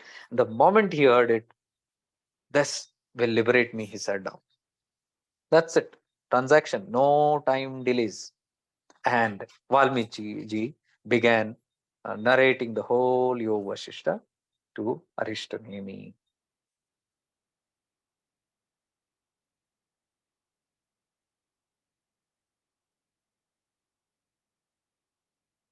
Valmiki ji also gave this wisdom to his disciple, Rishi Bhardwaj. Valmiki ji's disciple, Rishi Bhardwaj. He had given this. He already has told the entire Yoga Vashisht to Rishi Bhardwaj. So Bhardwaj also is enlightened. Once when Rishi Bhardwaj went to Mount Meru in the Himalayas, this is the mythology story. Okay, just the rough of what I'm telling. You don't have to go too serious into it. So once when Bhardwaj Rishi went to Himalayas and met Brahma there, he told this entire narration of Yoga Vashishta to Brahma. Brahma was very happy listening to Yoga Vashishta. And Brahma told him, now you ask for a boon. Bharadwaj Rishi, he said, you ask for a boon because I'm very delighted to hear this ultimate truth. Who's Brahma? The creator himself. So you can see what is being trying to be told here is the weightage of this document. It has liberated Ram. It has liberated to the anyone who even listens to it. And even it was told to Brahma, and Brahma also liked it. And Brahma said, you ask for a boon, because Brahma cannot directly give a boon. Very, very rare that Brahma gives boons. Usually you'll see only asuras getting boons from Brahma. All the tapas they do, and lastly they will ask give a boon. of immortality. And Brahma has no option but to give a boon. But then he cannot give that boon of immortality, because in the law there is no immortality only there. Everything has to die. So some tabulation will be done there. You cannot give you immortality, but ask something close to it, because death is there. Then the asura will be very cunning. They will ask, घुमा फिरा के ऐसा नहीं ऐसा मौत दे दो ऐसा दे दो. We know that, all that stuff. So all this, the highest kind of penances are done to win over something. So to such a person, the creator, Bhardharaj Rishi, told Yoga Vashistha, which he learned from his guru, Rishi Valmiki ji. And Brahma is very happy. Ask for a boon, he says. So now, Rishi Bhardharaj is always thinking about the welfare of everybody. He says, wow, this is a nice moment to ask Brahmaji a vardhan, a boon. He says, give the boon that all the humans on this earth become free from unhappiness, sorrow. Let them all be free from sorrow. Now, what is, it might look like a very simple word. Sorrow, freedom from sorrow. What is sorrow? Dukkha. Dukkha comes only when you take this world as real. That's all. No other paribhasha ही नहीं, दूसरा कोई translation ही है उसका. You take this world for real, you will start getting dukkha from this world. That's all. And now what Rishi is asking, Bharadaraji to Brahma, make everybody happy. Means sukha, no dukkha. No, what does it mean? How can everybody be happy? Unless everybody has come to this conviction, this world is unreal, how can they be happy? अज्ञानता में ही रहेंगे ना, तो दुखी रहेंगे. So when he says, let all the divine beings, all the human beings become free from sorrow, you know what Brahma says? I cannot help you in this. Go back to your guru, Valmiki ji, and listen to Yoga Vashisht again. And ask Valmiki ji to give it to the world, so that everybody becomes free and happy. Yoga Vashistha can make them happy. It can liberate them. So your boon will be fulfilled. This is the tatastu that I am giving. You will get this boon. Just ask your guru to spread it out. He says okay, and he's leaving. But Brahma is not contented. He says, I'll also join you. Because this is a very noble thing. So he also joins Rishi Bhardharaj. And he goes along to meet Valmiki ji. There, Valmiki ji, he suggests, Brahmaji only personally suggests. Probably he was not believing that he will, Rishi Bhardharaj might tell it correctly or whatever. Like, so he wanted to be very sure. So he himself went and made the personal request, please spread this Yoga Vashishtha to the world. Spread this sacred scripture which granted Rama the liberation and which granted liberation to all his brothers also. The Panch Pandavas. They were all liberated by Yoga Vashishtha. So grant this Yoga Vashishtha to the entire world.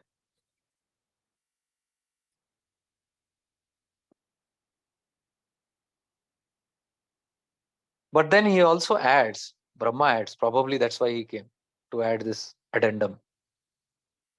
He said, but narrate it in such a way that not by studying, it's just by listening to it only they get enlightened. Valmiki ji.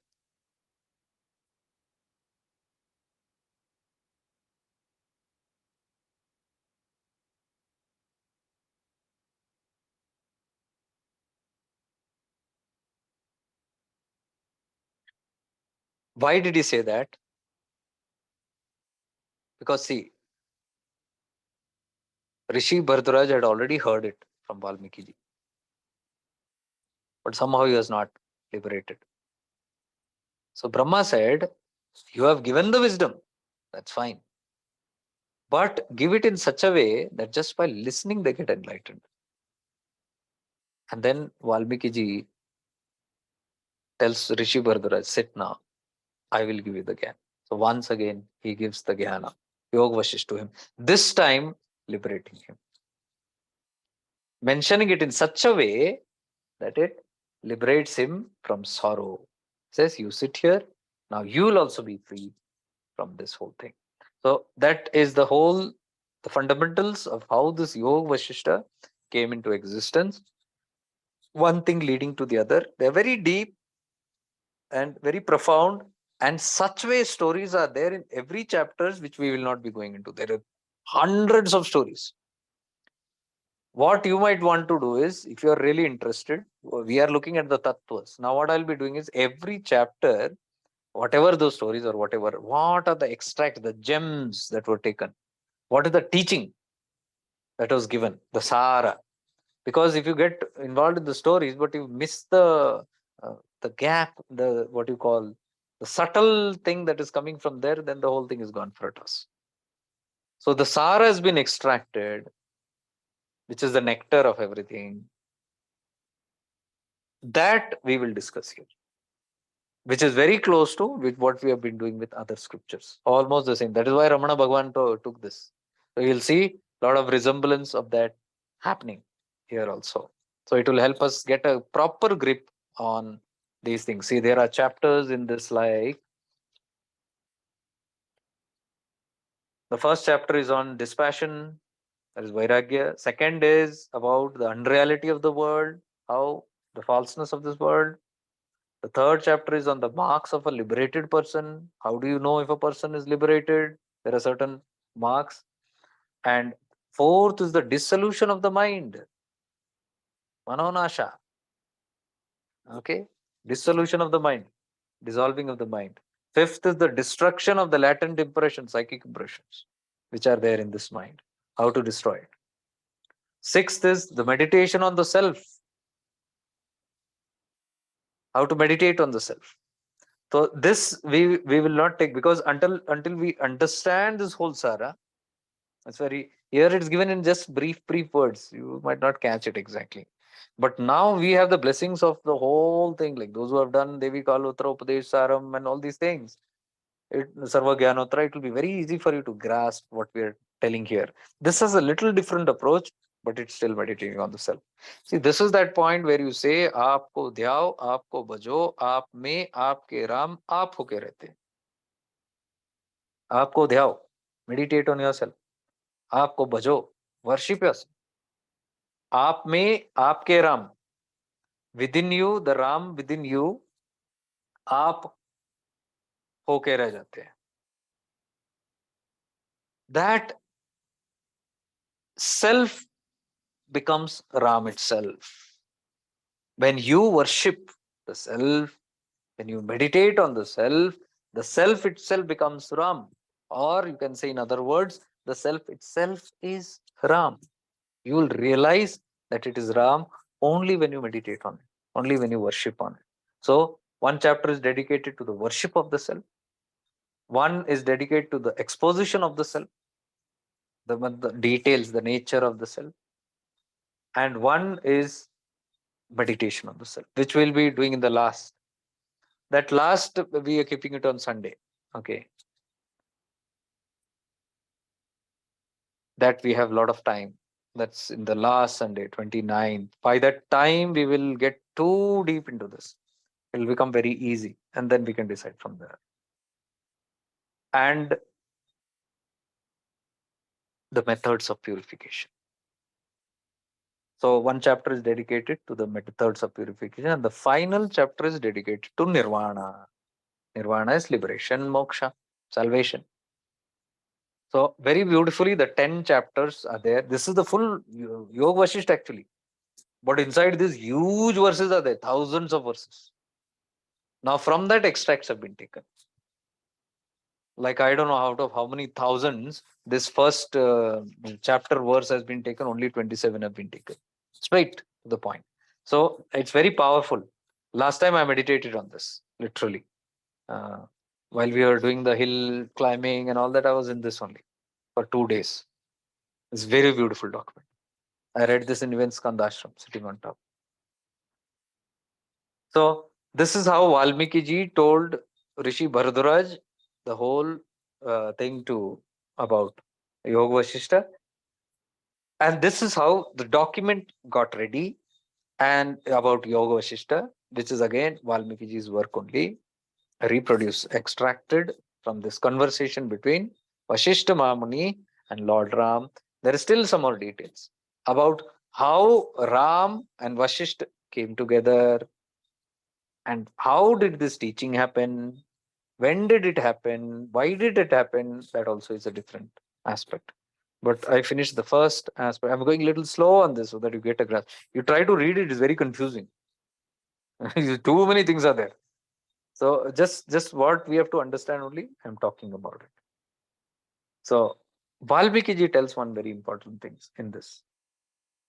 He tells who is qualified now to read the Yoga Vashishta. Who is worthy, for whom it is. See, all these Devi Kalotra, Sarvaganotra, they have this clause. Like in that mature souls, all those things are there. So here, Yoga Vashist says, this document, this scripture is not for those who are free, who are liberated. Obviously, why do they need it? Those who are enlightened, those who know the ultimate truth of life, it is not for them. Very true. First, it is not for them, but it is also not for them who are totally ignorant. This scripture is not for them. Means कोई नाता ही नहीं है. Somebody who is dead in consciousness, completely in the world, stuck in the world, running around, and they have no even slightest of idea that even they are the soul or there is something like that, who strongly believe I am this body, I am this personality, and fully stuck in this world, completely ignorant. This document is not for them. So, two extreme opposite. It is not for the totally ignorant people, no spark of divinity, not for them. And it is opposite, not for those who are full enlightened sparks of divinity, who are free. Then for whom it is? He very beautifully says, it is for people, for seekers who feel I am bound and I have to be liberated. Whoever feels, मैं अटका हूं, I've got stuck in samsara, I got to get out of this, I need a way out, some way out. Yoga Vashisht is for them. See how beautiful it is. Indirectly, you can say it is for mumukshus. Mumukshu means who intensely yearns for liberation, like Arishtanemi. One goal, one objective. That will never fail. Because only such a person will know that I am bound, I am stuck. I want to be. See, how can anybody feel I want to be free? Common sense. Until you realize you are stuck, how can you be free? If you are living in a prison and you don't even know it is a prison, how can there be an urge to get out of the prison? The frog in the well, kuएं का मेंढक. The frog is in the well and feeling this is the world, the most beautiful world. There is nothing else to do. Everything is here. Such a frog will anytime try to get out of the well. Another frog comes from outside and falls and he says, hey, where am I stuck? I fell from outside. Such a nice world it was. I'm stuck here. Small hollow place. Hey, what do you call hollow place? This is life. There's no, you're a fool. Outside, big world. Not small world, big world. Is that a what are you talking about? You don't know the beauty of this charming world. Because that is all that this frog has seen. From tadpole to बड़ा होने तक उतना ही देखा है. Have you seen anybody like that in life? Stuck in one cocoon. They don't know anything about life. Are you geographically bound? Never left home? Never traveled? Never explored the world? Never seen anything? Just that particular place. You will feel that is life. Everything it is. Your little market, your little shopping mall, your little neighborhood, or 4, 5, 10 neighbors, little kitty parties, little community. You will feel this is life. Ask the people who wander the world, who travel the world, Parivrajakas. They will tell you the beauty of the world. They've seen every nook and corner. घाट घाट का पानी जो पिया उनको पूछो. They will come to. Who? What is ignorance? I meet so many people. मुझे ही lecture देते हो. I meet so many friends who are stuck up here and there.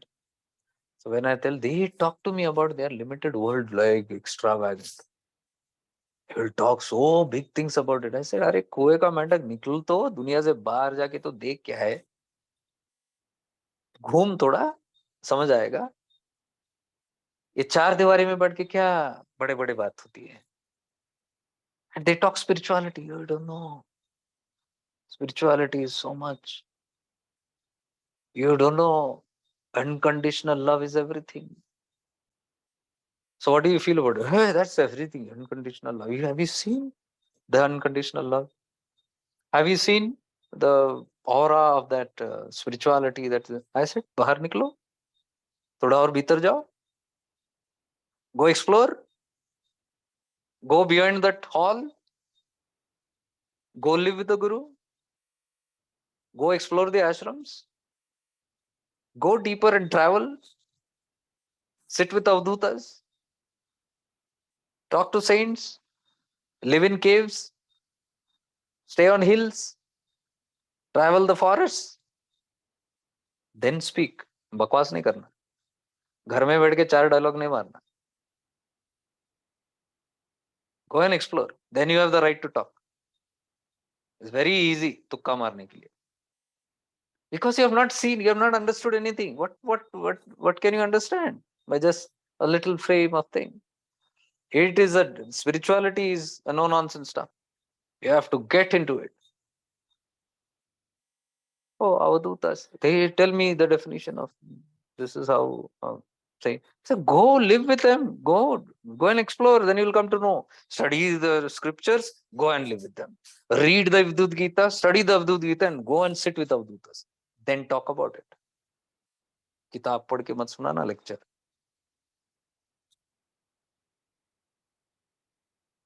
Only those who have direct experience of these things, have the authenticity and authority to talk about it. नहीं तो नहीं बोलना चाहिए. कुएं का मेंढक कभी बन के बड़ा ढिंडोरा नहीं पीटना चाहिए. Because that is sheer ignorance. You will live in that ignorance thinking, you will live and die in that ignorance thinking that is your world. But the world is much more larger than that. So, until I know, I don't know anything, will I have an urge I should know something? मुझे सब पता है. My friends, what? You're doing that? I know that. Where you know what? पता है मुझे, पढ़ा है मैंने, हाँ सुना है. रामायण. अरे रामायण तो मैंने कितने बार देखा पता है. It's my favourite serial. क्या देखा है तुमने? What have you seen? That glamour actors? Half the time you are fascinated by that handsome Ram and the beautiful Sita. You are watching those models. What tattva can you get in that? You are watching, wow, what graphics, what GFX, what sound system. Hey, क्या set बना है. I see that music, my God. You're stuck in all this nonsense. Where will you get Ramayana in there? So, until you even realize the falseness of this glamour spirituality, where will be there a desire to know the true spirituality? Because for you, glamour spirituality is the real spirituality. So this Yoga Vashishtha says, it is only for people who know that they are bound. I should know I am stuck in life. I should know there is a truth there, but I am not able to get to that truth. I'm struggling to get to that truth. I should know this world is not real, but it is so real. It looks so real. But I know it is not real. Now I want to get to that point where I have to realize it is unreal. That makes one a mumukshu. That is called dying for the truth, wanting to be there. Then there will be no compromise. So until we know the clutches of our mind, how can one get out of it? Whenever we talk anything about the concepts of the mind, people are very scared. Now, I sing these songs, कितने लोग झटके लगते पता है? It's not easy. भला हुआ मरी माला टूटी. I said शिवा शिवा लाख पुकारे, जीसस लाख पुकारे, कृष्णा लाख पुकारे, वो हाथ नहीं आएंगे. कितना लगता है ना डर कि क्या बोल रहे. Concepts. We have not known the truth. ये मेंढक का कुआ इसको लिए बोलते हैं, कुएं का मेंढक. We feel this is, that's it. So all these belief systems will only keep you bound. And Yoga Vashisht says, until you realize you are bound, how can you have the desire to become free? For that, first you'll have to know. You have to become aware that, oh, I'm stuck in a lot of concepts and beliefs, and oh my God, I'm drowned in this. I can see all the falsity of everything around me. I'm stuck in this. So once you see through the web, only then you will have this icha, this desire, I have to get out of it. Otherwise, you'll remain. See, that is the explanation. That is the first line that Valmiki ji says. Who's worthy to get Yoga Vashistha? Why so many people have read Yoga Vashistha? Why kuch hua nahi hai? You think these scriptures are, you read in Amazon, or full of books are there. You see YouTube full of it. How many of them realize? Because the first line itself is not been taken into consideration. It says this is only for those who are feel they are bound and who wants to get free. It's not for others. So all the people reading this maximum or trying to studying it are the others category. They still do not know fully that they are stuck. How many of us realize sitting right now here, I'm stuck in life, entangled with all my karmic connections, so-called loved beings. How many of us has the audacity to just right now sit and become fully aware? I am bound by all these karmic ties to people, places, and things. How many of you can actually sit and become fully aware right now and see? If you can 100% become aware of this without an iota of doubt or fear or worry or anxiety, you're a mumuksha. For such people, Yoga Vashistha will work. So that preparation, it is my duty, my dharma to tell you. Otherwise, I am just reading it from somewhere and telling you this. The message of Yoga Vashistha is this. The purpose of Yoga Vashistha is this. There is no other purpose. Okay. So all these people, there is rishis, Valmiki ji, Vashishta ji, Bharadraj ji, all these things, Arishtanemi ji. If you see, they had no other purpose, only one purpose. That is why it is helping us today. If they had some other purpose, we would have never got these documents. See, all these people would have been busy in their own worlds, doing their own purpose. They would have never, we would have never got it. So it is the mumukshatva of these great masters, enlightened beings, that brought out all these precious day in, day out, 24/7. They lived in this kind of truths, real truths.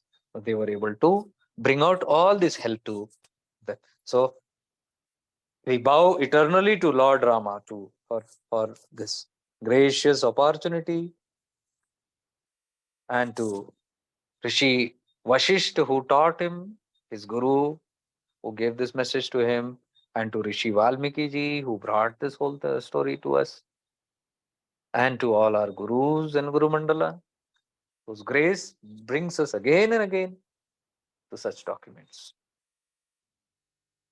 Why do these reach us? Because we want to reach him. Like Rumi says beautifully, the one whom you are seeking is seeking you. So when the pull is powerful from both sides, these things happen. You have a pull from here, there is another pull from that side. Rishis, all these people get together, and all these things start getting produced and manifested, and they start reaching us. So these are two-way communication that's happening very beautifully. So we can see there is a lot of help all the time. Otherwise, I'm telling you, without these scriptures, I would have at least been stuck in this glamour spirituality. मैं इसमें से कभी निकलता नहीं. I'm 100% sure, because the catch of Maya is so strong, so very strong, very difficult to get out of. So a billion thanks to all these scriptures that make its way to us.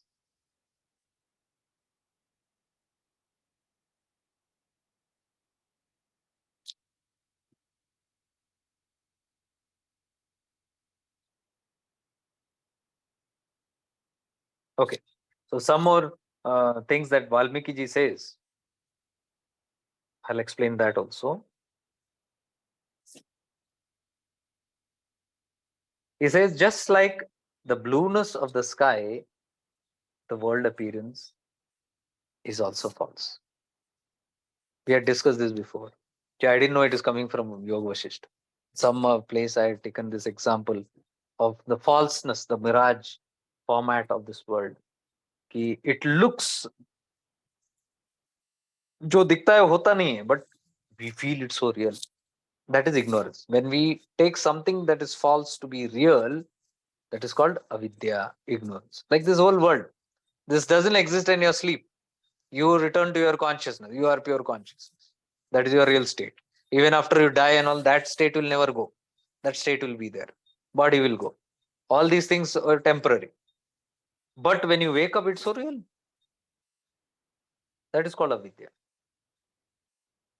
When you go outside in daytime, in the day, and look up, sky looks blue. What is the truth? You ask children, what is the color of the sky? They'll say blue. You ask teachers, university professors, what is the color of the sky? They will tell it's blue. In textbooks, you will see the color of the sky is blue, which is false, because the sky has no color. And that is proven. It only looks blue from down because of the sunlights, the reflection or refraction or whatever. Is a reflection of light that gives a color of blue to it. It's not blue. You travel in space upward, there is no blue. It's all dark. That is called the mirage. That so what you're trying to explain here, Valmiki ji, just like the color of this blue sky is blue is false, same this whole world also is like that only. So real as that blue. You look up, it looks sky blue. Exactly, this projection of the world also is false only, like that. That is the first statement he gives. Okay. Then he says, until one doesn't have full form conviction about the falseness of this world, there is no freedom from sorrow and there is no realization of the real self. Two things he says. Until, first he is explaining, sky kaise blue hai? False. Looks real. Same, samsara also. Not there, looks real. All your relations, your loved ones, they look real. At one stage, they look real. But at the another deeper true state of consciousness, when you're asleep, where nobody is there, nobody exists, and that is your pure state, you will all return to that state. There's no doubt about it. It will vanish. Like the blue sky has vanished now. Night time, you go and see the blueness has gone. Why? The sun, the light, being scattered, that's not there. Because of that, you can't see. Just went in night. Same night you sleep, all your relation, everything is gone. That's your real state. Until then, he says, until one realizes and has conviction that this is false. When tomorrow or anytime you look up at the sky and you can be fully convinced what I am seeing is not real. It looks blue, but what I am seeing is not real. If you have that deep conviction, Then good. That way, when you look at this world and if you have a deep conviction, what I'm seeing is not real, then only tattvas help you. Says until one does not have this deep conviction about the falseness of this world, there is no freedom from sorrow. There is no freedom from sorrow. No one can be happy. Why? Because what Bharadraj asked, Rishi Bharadraj asked Brahma, one boon, let everybody be happy. Brahma said, nahi. That can be only realized by understanding the um, Yoga Vashisht. Ask Valmiki ji. And what is Valmiki, Yoga Vashisht telling? And Valmiki is telling this only. The message of Yoga Vashisht. He says, how can everybody be happy, free from sorrow? Until you have this conviction that it is false, you will never be happy. Do whatever. That has to be very firmly seated in your heart. Because only when you see the falseness of the world, you will stop getting entangled in it. Are you getting it? Whatever you want to say, moha, attachment, these some dialogues. Hai. Until you get this realization that this is false, this conviction is false, even this moha will not leave you. वैराग्य कुछ नहीं आने वाला, दुख ही आएगा. Because you will always take this world as real. When you take this as real, you will expect this world to do something to you, give you happiness, give you something or the other, which it will not give you. That is the nature of the world. मौसम बदलता है. If you sit here and think, no, I am here sitting, I am a king here or a queen here, I should always get sunlight and it should be sunny all the time, you are going to have dukkha. Surely. Because it will rain and you will frown. I was expecting a good day, it is raining now. Means you are a murkha. Fool, it is called. We have not understood the nature, prakriti yet. अभी भी इसमें उम्मीद लगा के बैठे हैं कि ये अभी सूरज देगा, ये अभी धूप देगा, ये छाव देगा, ये बारिश देगा. सेम वे लोगों से ये प्रेम देगा. This one will give us love. This one will give me security. This one will give me peace. This one will give me company. This one will do that. And ये जब मूर्खता बढ़ती है, then हम जाके हक से मांगते भी, झगड़ा भी करने को ready. Why don't you give me this? Why are you not giving me love? Why are you not giving me peace? जैसे आपका जन्म सिद्ध अधिकार है जाके सब तरफ जाके सबको बंदूक के नोक पे पूछना, give me this. Why? Who are you?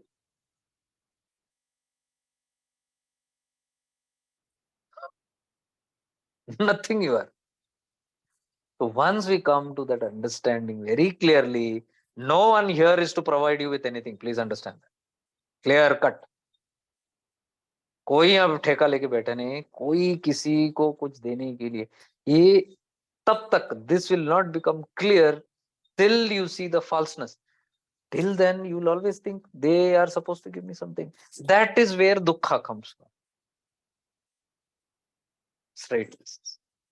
So Valmiki ji is telling, I am still past half an hour explaining only the first verse. For whom Yog Vashistha is. It is not for the one who is completely bound by the world, stuck in the world. They don't understand, completely bound in it. उनको लगता है यही जिंदगी है, यही मौत है, यही सब कुछ है. Not for them. And for the one who has realized and liberated, it's not for them. Who for them it is then? It is for the one who knows in between. ये भी नहीं, वो भी नहीं. But I'm awakened now. I'm awakened and I'm seeing the falseness of this world and I'm stuck. Stuck in karmas or this, and now I need to find a way out. For them, Yoga Vashistha will greatly help. For it will try to pinpoint that point first, which is the root cause of your problem. That is the feeling of truthfulness in this world. World is false, but if you are thinking constantly and expecting, see, because you believe Because you think only that it is real, you are expecting out of it. I want you to contemplate on these things, okay? Contemplate on your life when we are talking about it. How many people right now amongst us are feeling unhappy from life? Just sit in awareness and become aware of where is that pain coming from? Where is that feeling of incompleteness coming from? Where is that dukkha coming from? Where is that anxiety coming from? Which part of me is that deep grief or sadness coming from? There's a deep sadness in my heart. Where is that sadness coming from? Just become aware of it and reflect. You'll start seeing. It will be, oh, my son, my daughter doesn't behave the way I want her to be.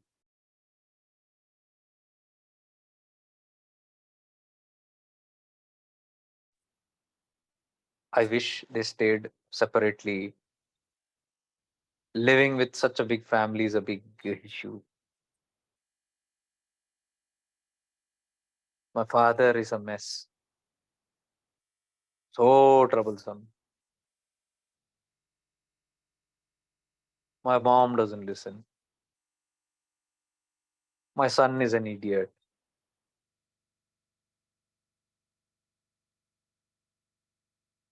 My servants are not good. I wish I had a better boss. My spouse is not so understanding. How I wish he or she just understood me at least. See, you'll see the root cause of all this sadness. All these reasons, why? Because you're feeling they are real. When you feel these things are all real, you will have expectancy from that because it's real. Now give me. I'm giving you something that ho gaya, barter system shuru. Give and take ka. But if you realize the falseness, like you realize the sky blue, then you're looking at the blue sky, it's not real. It looks so real. Try, try to be looking at the sky. It looks so real, but it is not real, I know. Not because scientists have, no, I mean, some image told or somebody told that it's not blue. You know it very well from the space also when you see it, how it looks. You can stand there and look at the sky and imagine, oh, vast space. Further, if you go straight into that blueness, beyond the space of where the planes fly and all that and all, it's nothing is there. But it looks so blue. Look at that. How beautiful or how confusing. Whatever. You are straight penetrating at the truth, investigating. If you can do the same in your samsara, the beginning of your liberation begins. Because now you are truly a seeker. This is what is called a seeker. Seeker is not what you see around. Seeker is the one who is seeking. Seeking what? Seeking truth and freedom. Freedom is from whom? For whom? For the one who feels I'm bound. So when you look at all these connections all the time, everything, look at your own body also. Look at it changing nature. It disappoints you, it makes you happy, it falls sick, it becomes very healthy, it gains on weight and disappoints you, it sheds weight and makes you celebrate. Look at all that. Weight going down, you're happy, weight coming up, you're sad. Everything what you catch on to, you expect some result from that. That when it doesn't fulfill, that is the problem, that is the dukkha. And what Rishi Bharadwaj is asking, Brahma, make everybody sukha, happy. And Brahma said, ये मेरी बस की बात नहीं. क्योंकि सब blueness को देख के rejoice कर रहे हैं. They are thinking it is blue. I cannot help. What can help? Yoga Vashisht. Because that will tell them the falseness. From there, when they come to know the ignorance, and once they start having conviction of that ignorance, That will start liberating them. No more expectations, no more entanglements, no more being demanding and righteous. I deserve happiness. The biggest murkha is one who says, I deserve happiness from this mundane world, from my son, from my daughter, from my husband, from my wife, from my neighbors, my boss, whoever. Biggest murkha. That cannot be called a seeker yet. It's somebody who has just started. So these texts are not for those. Texts are for those who can have the connection. So I say I took half an hour to highlight this. Why? Because I want to hammer this very deep into your being, that this is true spirituality. This is the true approach that you take towards any scripture if you want to truly benefit. Many of us don't get into this. You can see if I just put this para, like if I take this half an hour piece, what I told now, iska agar edit kiya, cut kiya, and tomorrow if I put it on Facebook and YouTube, see the reaction. They might not tell anything, but they will run away from the platform. I know that. ऐसे ये खतरनाक platform है हमारे लिए तो something कुछ ठीक नहीं लग रहा है यहाँ पे scary we have better things to do I have seen so many people, my friends, in the journey with me, very deep and all that. But when it comes to this one point, सब spirituality गया भाड़ में.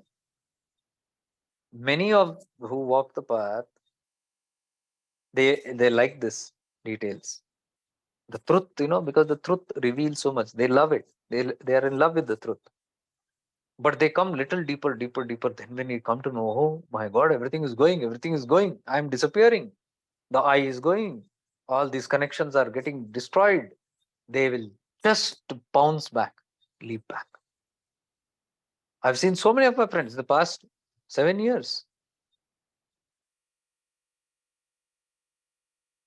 I'll say, this is so liberating. First, they will come, this is so liberating. When you say nothing to do and much to do, it looks so easy, it's very nice. But I'm so stuck in doing this, karma kand, this, and hundreds of things I do, morning to evening, and still no peace. Now I think what you're saying, understood. I love this. Now let me do this. But when they come close and when they look at this, immediately I see them going back and dhang, dhang, dhang, dhang, dhang. They're doing bhajans again. Eh? What happened? No, nothing, nothing. दुनियादारी भी देखनी है भाई. वो उतना ही करते बैठे तो नहीं. हम थोड़े भजन करेंगे, फिर जाके वहां मनोरंजन करेंगे, फिर आके भजन करेंगे, फिर मनोरंजन करेंगे, फिर थोड़ा साधना में अपने आप को बेवकूफ बनाएंगे कमरा बंद करके, फिर थोड़ा बाहर जाके रंगरलिया बनाएंगे. करो बेटा करो. Many have gone in that. It's very scary.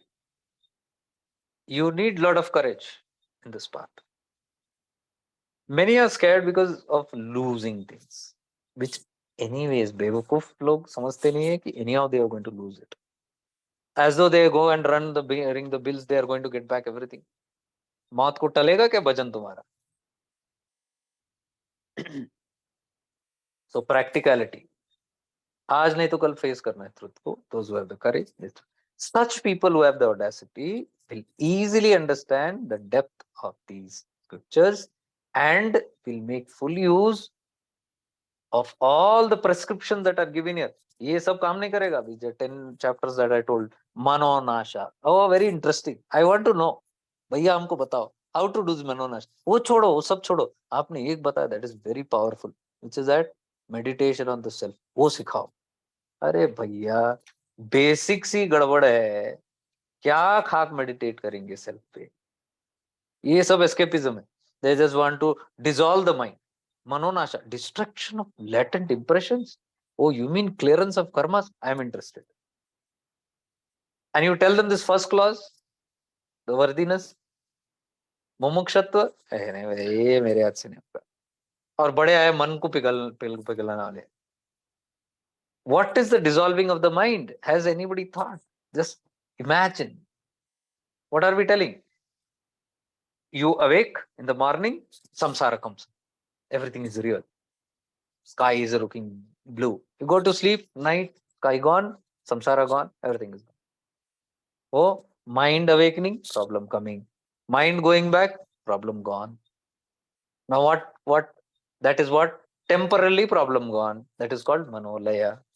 Temporary dissolution of the mind. What is this chapter saying? Destruction of the मनोनाशा, यानी कि सो गए तो सो ही गए. सवेरा नहीं है. ओहो खतरनाक लगता है भैया, नहीं चाहिए. हमको सवेरा देखना है, हमको फिर रंग लिया, फिर we have to return back. I want to have this glimpse of the falseness and take. ये उनके लिए नहीं है, काम नहीं करेगा. This is all time pass spirituality for the time be. थोड़ा ये थोड़ा वो थोड़ा ये मजा भी चाहिए ना. So if we are involve in this kind of an attitude, that is not mumukshatva. ये ऋषि Bharadwaj and all these what you're saying, we are very impressed with all these people. हाँ उनको मुक्ति मिल गया, हाँ they did this and they, we don't understand this is the fundamental that they had. All the people who have attained enlightenment or self-realization are on this fundamental only. There's no other worthiness. That we will not see. We will see the end result and we want to become like a saint. We want to be pure and divine. But we don't want to give up the impurity thing called mind. Mind itself is impurity. So that readiness. He says, the one who doesn't have conviction about the falseness of the world, there is no freedom for two things. He says, there is no freedom from sorrow, which I explained now. Why sorrow? Agyanta hai. Falseness you catch, sorrow will come. So there is no freedom from sorrow. Second is, such a person who doesn't have conviction about the falseness of the world cannot realize one's own real nature. That I am Atman. They cannot realize. Because when you are bound by something else, you are not in that nature. You are more in the ego consciousness. When you see the samsara as real and you start interacting with it, you are operating from ego consciousness. It is not soul consciousness. So you give strength to that ego consciousness. The I becomes prominent, and then the whole life goes in preserving this I and mind. I and mind. See, if you see, these two sutras are they clear off everything. You imagine and see, if you just have these quality, this one quality, you don't need adhyatma also. You don't need sadhana tapas. You need nothing. Just if you have this kind of a strong understanding of this thing. But how difficult it is. People will prefer doing all hundreds of things. So much, lifetimes they can spend, but they will not come to this conclusion. So these are direct truths, the direct path, without mincing words. The two things. Freedom from sorrow, not possible. Realizing one's own true nature, I am the Atman, I am Shiva, Brahmasmi, Aham Brahmasmi, Tattvamasi, all this will not happen until you have the conviction that where you are living, what you are living, in what you are living is all false. In what you are living in this body, this is false, this is false. See, I am not telling realization of that truth. If you have realized, then there is fark nahi padta. I have realized I am the Atman, self-realized. Oh, theek hai, understood. This is conviction we are telling. You have not yet realized it, but you know, constantly know. See, like the sky, you know, it looks blue. You're penetrating and still seeing the falseness of it. You're seeing the truth as well as the falseness of it. Samsara also, you're seeing the truth as well as the falseness of it. That is why I'm telling, if you want rapid progress, this awareness of living in the divine presence should be there. You should always be living in this divine presence. It will take you very closer to this. That one step that will connect. You live in the divine presence and see. You're living in not the mind, not the aham. You're living in your spirit. And from that divine presence, you can never entangle in this world, guaranteed. Because if you're in a divine presence and if your child comes running to you, you will not go unconscious with that just with that reflex action of ignorance.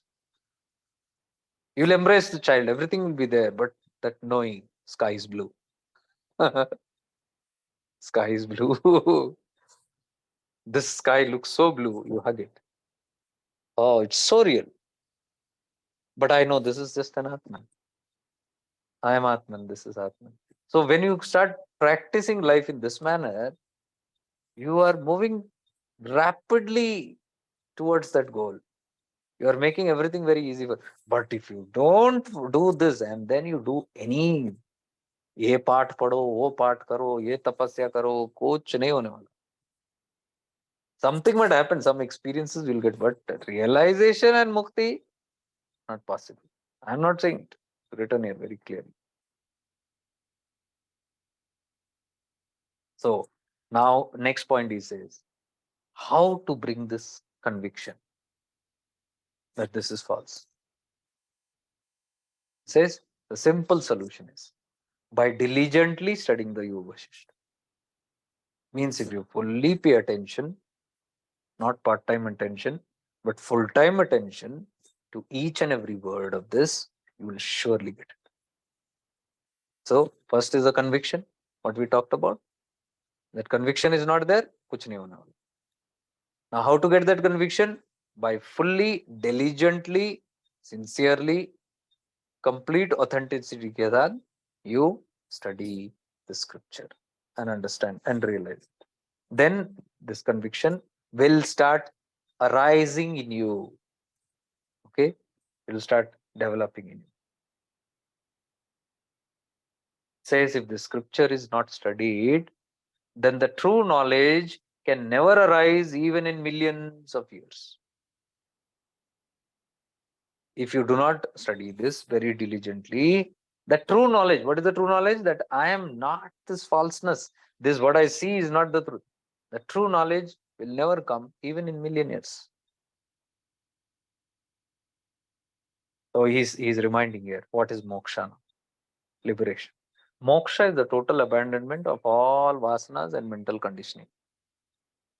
So when all these vasanas and mental conditionings, see, mental conditioning it writes, concepts, it is complete eradication of all the concept, all that you know.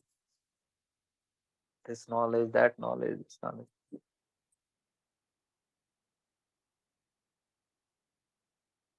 I can see how powerful that Maya thing is and how our readiness, because many times also you are gone to such a deep level of realizations and understanding and all that. And even I've met people who are sitting in that level and realizing this. And the next moment I meet them somewhere, they're very excited. I ask, why are you excited? आज गणपति लाने वाले घर पे पटाखे फोड़ने का है? Everything gone. Concepts. It's a belief system, a concept. Something has to be brought, something has to be kept, something has to be worshipped, and पटाखे फोड़ना है उसके. Completely gone. Whole thing is just wiped out. कुछ फर्क नहीं पड़ा है. So this dangling which is there, extremes, kabhi udhar, kabhi idhar, फेंके जाते, कुछ नहीं होना. Until you have clearly understood what I'm trying to say here, it's of no use. So I'm not discouraging, but I'm telling you very, very crystal clear. If you have to go there, then this is the attitude that has to be developed. If you want rapid evolution. So next it says about moksha, total abandonment of all these mental concepts, conditionings, all the vasanas. When all this is gone, all tyoharas, festivals, rituals, ये दिन वो दिन अच्छे दिन बुरे दिन ये नक्षत्र वो तिथि ये कर्मकांड वो तर्पण, all these things until you become Devi Kalotra. What is Devi Kalotra? Blankness, nothing, everything is gone. And Shiva is telling, get rid of all that. Forget your meditations, forget your this, and forget everything. He's not telling just forget. See, you cannot forget. There's another catch. Immature souls will argue with me on this. So what are you telling? Leave this, leave this. How can you leave this and sit? और उसमें कुछ है leader लोग, spiritual leaders, वो भी जम करेंगे. What are you teaching people? Do nothing and sit like this? It is confusing. How can one do nothing and sit like that? They will become lethargic. They might become vairagis. They are stupid guys. They have not understood it. If they become vairagis, these scriptures don't teach about vairagya and all that. It teaches about how to eradicate the mental concepts, but it doesn't teach you to escape prarabdha. Never anywhere is there. Even Rama is not doing that. Nobody is escaping. You are dealing with it. And karma and jnana both go together. Nobody is sitting here and they're saying, no, abhi kuch nahi, abhi only pravachan, abhi only dhyan. No, that's imbalance. That's not going to happen. Because until you complete your prarabdha is not going to leave you. Then you will only say, this is not happening yet. Something is pulling me back, and it's not, because you are not giving a completion to your prarabdha. So this is, you are fully aware of that prarabdha. Like I said, no, your child comes and jumps into your arms, you hold it and you say, the sky is blue. Same way, when you're doing your work also, you know it's blue, but you're doing it. Because it is blue, you're not ditching it and running away from that. It's like saying, let me run away from the sky. Sky will chase you. I mean, you cannot run away. You are under the sky everywhere. Oh, I can't see this blueness. It is false. You can't do that. That's stupidity. See through it. Understand the realness. That's all. The falseness. It is blue, but it's not really. So whatever you do in this world also, it's there. You're doing it, but you're not entangled in it, because the falseness of it. Sooner or later, it has to fade out. Everything will go. So till it is there, you're there. As simple as that. Till relationships are there, it's there. After that, it fades out. You don't go anywhere. You are there. This kind of attitude has to be slowly developed. And that comes with diligent practice of these scriptures. So until you eradicate all these concepts, that is why the last retreat, only concepts I was telling you. Start breaking that. Don't wait for anything else. Don't say that ये बाद में deal करेंगे, पहले मैं तपस करता हूँ. करके देखो. ये तपस क्या होता है पता है? तपस is chisel. आप वो लेके ना हथौड़ा लेके चिसल कर रहे हो उसको. स्कल्पचर करता है, पता है, मूर्ति बनाता है, थोड़ा थोड़ा घिस घिस घिस के. That way you're chiseling everything. So on one part you are that hard stone, and on your tapas is that chiseling.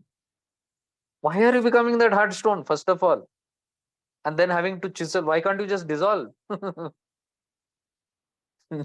You dissolve yourself. There is no. Then you say, ouch, it hurt, and then I say, मैंने 14 साल घोर तपस किया. बहुत अच्छी बात है. जितना जटिल कर्म उतना जटिल तपस्या. So you will never see in the life of Rama something like this. His life was a tapas. You see, his life, wherever he lived, wherever his life threw him, that became his tapas. The way he lived, diligently handled things, that was his tapas. No separate meditation, level 4 meditation, level 10 meditation he did in the vicinity of the jungles. Are you getting it? Just living that truth. For what? This only.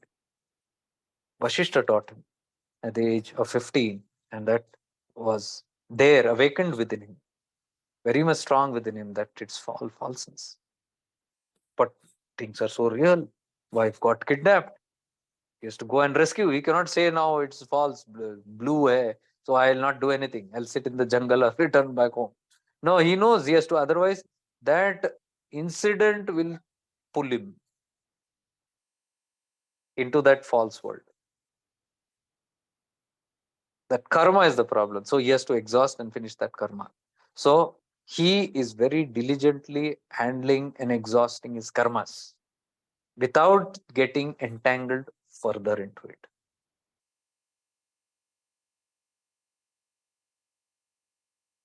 Lord Rama's mental concepts were all clear. Okay. At the age of 15, he wanted to go out. He told his father, Dashrathji, I want to go out on a Brahman, like a wanderer from Himalaya to Kanyakumari, whole of India I want to travel. And king was happy. Okay. One nice, auspicious day. He was a great king, very attached to his son. Great day, they celebrated and they sent him off. And at the age of 15, he wandered from Himalaya to down south. Everywhere he wandered. And then after a few months, he came back. And the whole palace was celebrating. Rama has come, Rama has come. And bahut dhumdham hui, and he came back and he was received well and they celebrated his coming back. Great thing. But something had happened. He was no more the same. Previously he was a prince, charming, handling all this, his father's things and all this, very the palace matters and all. But now suddenly something happened to him. He became very thin, very withdrawn. His face was sulken. And for a few days he was okay. He was doing about all the duties of the palace and all. Then after that, suddenly he became withdrawn, and Dashrath became very worried. What happened to my son? And he's growing weaker and weaker. He's not speaking. He's in his room. The palace is no more exciting him. The horses are no more exciting him. The dances of the maidens are no more exciting him. Nothing is exciting him. What has happened to him? Let me see where that para is. It's a very beautiful para.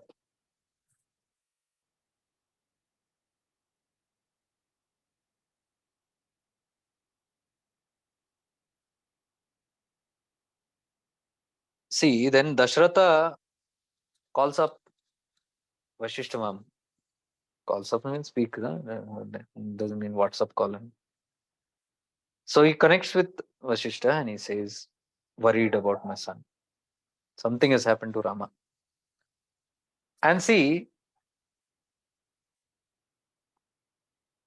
Vashishta says, no great changes take place in the world before coming of the existence of the cause. Nothing in this world has just happened out of it. There is a cause to something.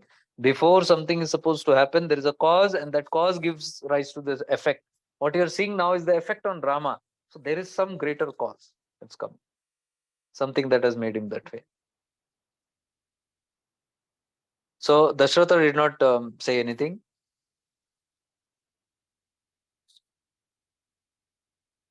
And he was still worried about his son. What happened to my son? What happened? He goes and asks Rama, what happened to you? Why are you so worried? Rama says nothing. Nothing, I'm fine. And still remains silence. Dashratha knows something has happened to him. Till now he was good. The moment he went out, what happened? It can happen. Huh? You start wandering and you see. Personal experience. I've been a wanderer for almost 12 years now. 12 to 13 years. A lot of things can happen when you wander. When you move from one place to the other, it shows, life shows you. Vairagya starts coming. When you travel, when you go and seek life the way it is, not sitting in four walls, you go out and explore this life, it changes everything. Probably that's why I love it, because it's so relatable. So he came and he was so depressed. He was literally depressed. See, I'll tell you, I had tears when I was reading this, when I read about Rama. I can relate my life to him. And I believe many of you also can relate. So one day, Vishwamitra comes to the palace and Dashatha is there and he's very happy. He goes and falls. It's his guru, right? Rajguru. And he says, you have come here. And now tell me,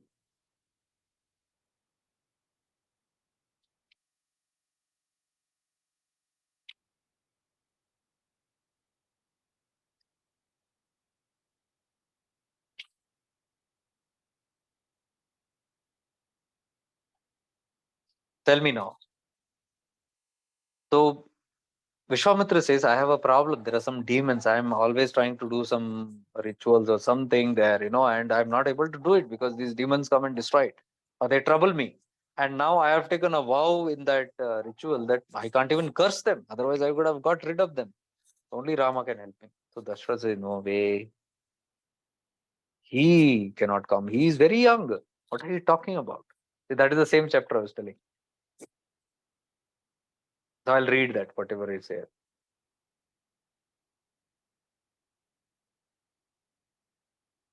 So he says, I know the moment you say yes and allow Rama to come, I know my problems are solved. That demon's guaranteed dead. So I'm waiting for you. Hearing this highly unwelcome request, the king remained stunned and silent for a while. That is Dashrath. And then he replied, O sage, O Vishwamitraji, Rama is not even 16 years old and therefore is not qualified to wage a war. He has not even seen a combat except what goes on in my inner apartment of the palace. See what is happening in Char Diwari Mein in the palace. Apart from that, the poor little child has not even seen any even quarrel. Two people quarreling together. What are you talking about war? Command me to accompany you. Command my vast army to accompany you for the demons. I'll come with you. My army will come with you. But I cannot part with Rama. I cannot let him go with you. Then he says this excuse. Is it not natural for all the living beings to love their young? See, now he's justifying his love for Rama. Because to whom he's talking? Guru Vishwamitra. He knows now there's something wrong he's doing there. Because Guru is asking for his son for some higher purpose, and this person is still with his lower purpose. Me, mera, मैं और मेरा Ram. So now he's telling, is it not natural for all the living beings to love their young? Do not even the wise men engage themselves in extraordinary activities for the love of their children? So true.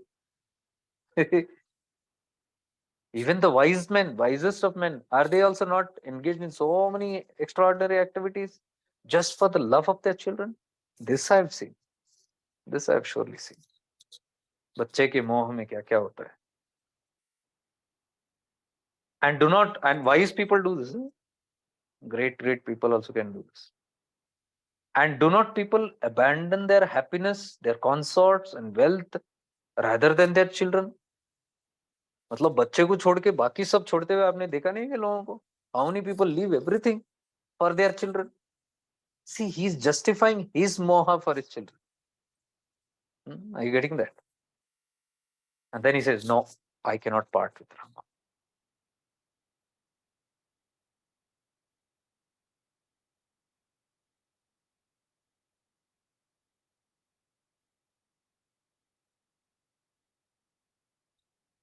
Vishwamitra gets angry. We will continue with this. Vishwamitra gets angry here with Dashrath.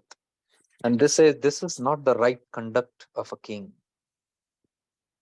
A king and a spiritual person who is still stuck with this. The son.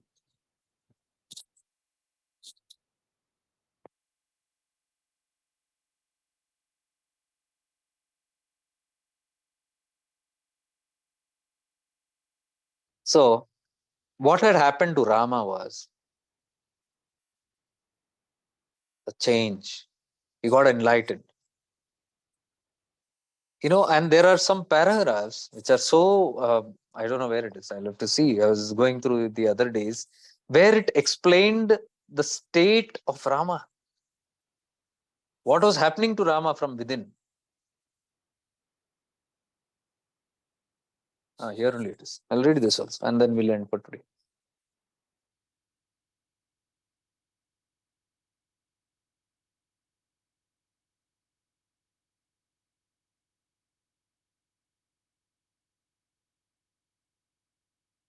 So, Dashrath, the Vishwamitra is now calling Rama. He's talking to the father. Father is not willing to part with his son. Now he's telling you call Rama. Young guy is inside. Call him. I want to meet him. So Dasharatha orders for the prince to be called. And the attendant who goes to Rama to pick him up comes back and says, the prince seems to be dejected and he shuns company. The prince seems to be very dejected, aloof, and he is not in anybody's company.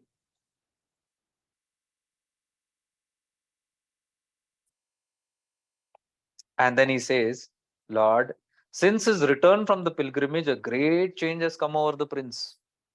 He does not seem to be interested even in bathing, in the worship of any deity. He has lost interest in all the worship of deities, in having his bath. He does not enjoy the company of people, even in the inner apartments. He is not interested in jewels and precious stones. Even when offered charming and pleasing objects, he looks at them with sad eyes and uninterested. He spurns the palace dancers, means he rejects them, palace dancers, regarding them as tormentors. He goes through the motions of eating, walking, resting, bathing, and sitting like an automation, like a robot, as though he's a living dead body, like the one who is deaf and dumb. See, see this, see this nature that is being explained. You know, yeah, we can clearly relate to these kind of natures. Somebody who is withdrawn from all this nonsense of the artificiality, and then you're not interested in all these things. Your company goes away. All this entertainment is no more entertaining you. All those things, and you're just pulled back, withdrawn in your own space, and even everything looks like an automated, like a robot. What am I living like a jinda murda? What is in the meaningless world? It feels so much like that. Often he mutters to himself. Matlab, often Rama is seen to be talking to himself. What is the use of this wealth and prosperity? What is the use of adversity of or of this house? All this is so unreal. See what has happened to him. See what has happened. What we are discussing, that has happened. He is now seeing blue as false. He is now developing the viveka and seeing things as false. Not his fault. It's a gradual. Even if it is happening to us, it's not anybody's fault. It's a gradual evolution. Rama's evolution. And for that, that trigger, that pilgrimage was a trigger. He went to the pilgrimage and he changed. Completely changed. Like some people's home people have complaints. This person started seeing shifting into awareness stuff, and that person is changed now. Completely kuch to ho gaya isko. Completely gone into that only. It is not shifting into awareness or XYZ anything. It is the prarabdha of the person. When the time is right, or anything, anybody can come and activate those things will just happen. So that's the time when it's happened. Rama is seeing that timely. He's seeing all this as unreal. He's silent most of the time and is not amused by entertainment. Relates with you? Most of you who are silent. So this makes me happy. We are on the right track. One more. He relishes only solitude. I like to be alone, silent, silence. Hmm? Okay. So many of you are writing. Relates with me. Good. So Ram is with us. We are with Ram. Happy. Somebody at least understands us. And Ram also will be happy somewhere, you know. Okay. At least finally somebody is understanding what I'm trying to say. He's all the time immersed in his own thought. We do not know what has come over our prince, what he contemplates in his mind, nor what is he after. We have no idea. Day by day, he's getting more and more emaciated. Again and again, he's singing into himself.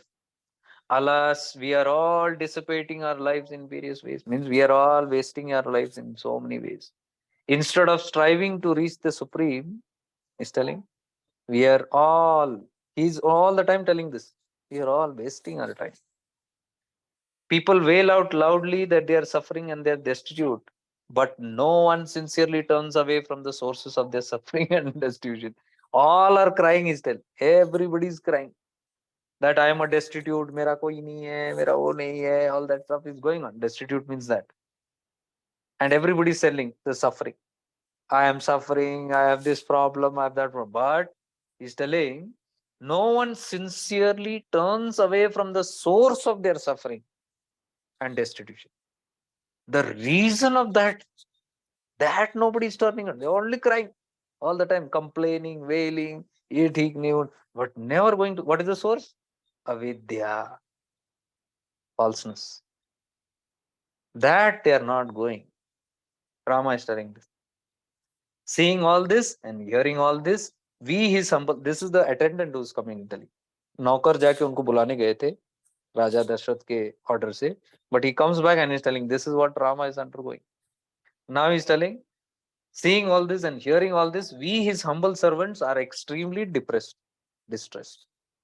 We do not know what to do. He is a bereft of hope, he is bereft of desires, he is attached to nothing and he depends on nothing. He is not deluded also, nor demented, and he is not enlightened either. See, so beautifully it is told. So all our states. Telling, it is not that he is bereft of hope, he is hopeless. It is not that he is hopeless, or it's not that he doesn't have desire or has desires. It is not that he is attached to anything or he depends on nothing. It is not that also. It is not that he is deluded, confused, or he is demented. Bheja fir gaya. He is not even that. And he is not even enlightened either. See his state. He is not even enlightened. But what has happened to our Rama? At times, however, it looks as if he is overwhelmed by suicidal thoughts. Can you imagine this? This is why I had tears today, because this is just एक आम आदमी का जिंदगी जैसा. You know, Rama was one amongst us. There's no difference. So how many of us have all these? I had terrible. My life was once into all this. So it looks like as if he's overwhelmed by suicidal thoughts, spurred by feelings of despondency, despairiness. And he's telling, what is the use of wealth or of mothers or of relationships? What is the use of kingdom? What is the use of ambition in this world? He's asking. Lord, only you can find the appropriate remedy for this condition for our prince. The servant is telling, the king and the guru, Vishwamitra is standing, only you can tell us. So I think we'll end with this. It's 9. It's very interesting, right? The life of Rama. We are looking at the life of Rama, who you can see like from an ordinary to an extraordinary transition that's happening. And I'm sure the blessings of Rama is such that he wants us to relate our life with his life, so that we get hope from there, we get courage and inspiration from there, telling us that you are not alone. He has been there. So I believe this journey can become easier with this whole session of 10 days. What we are going to have another 9 days. Let's see how it goes. So we'll end it with a short prayer today. Om Purnamada Purnamidam Purnat Purnamudayachyate Purnasya Purnamadaya Purnamevavashishyate. Om Shanti Shanti Shanti. Om Shri Gurubhyo Namah.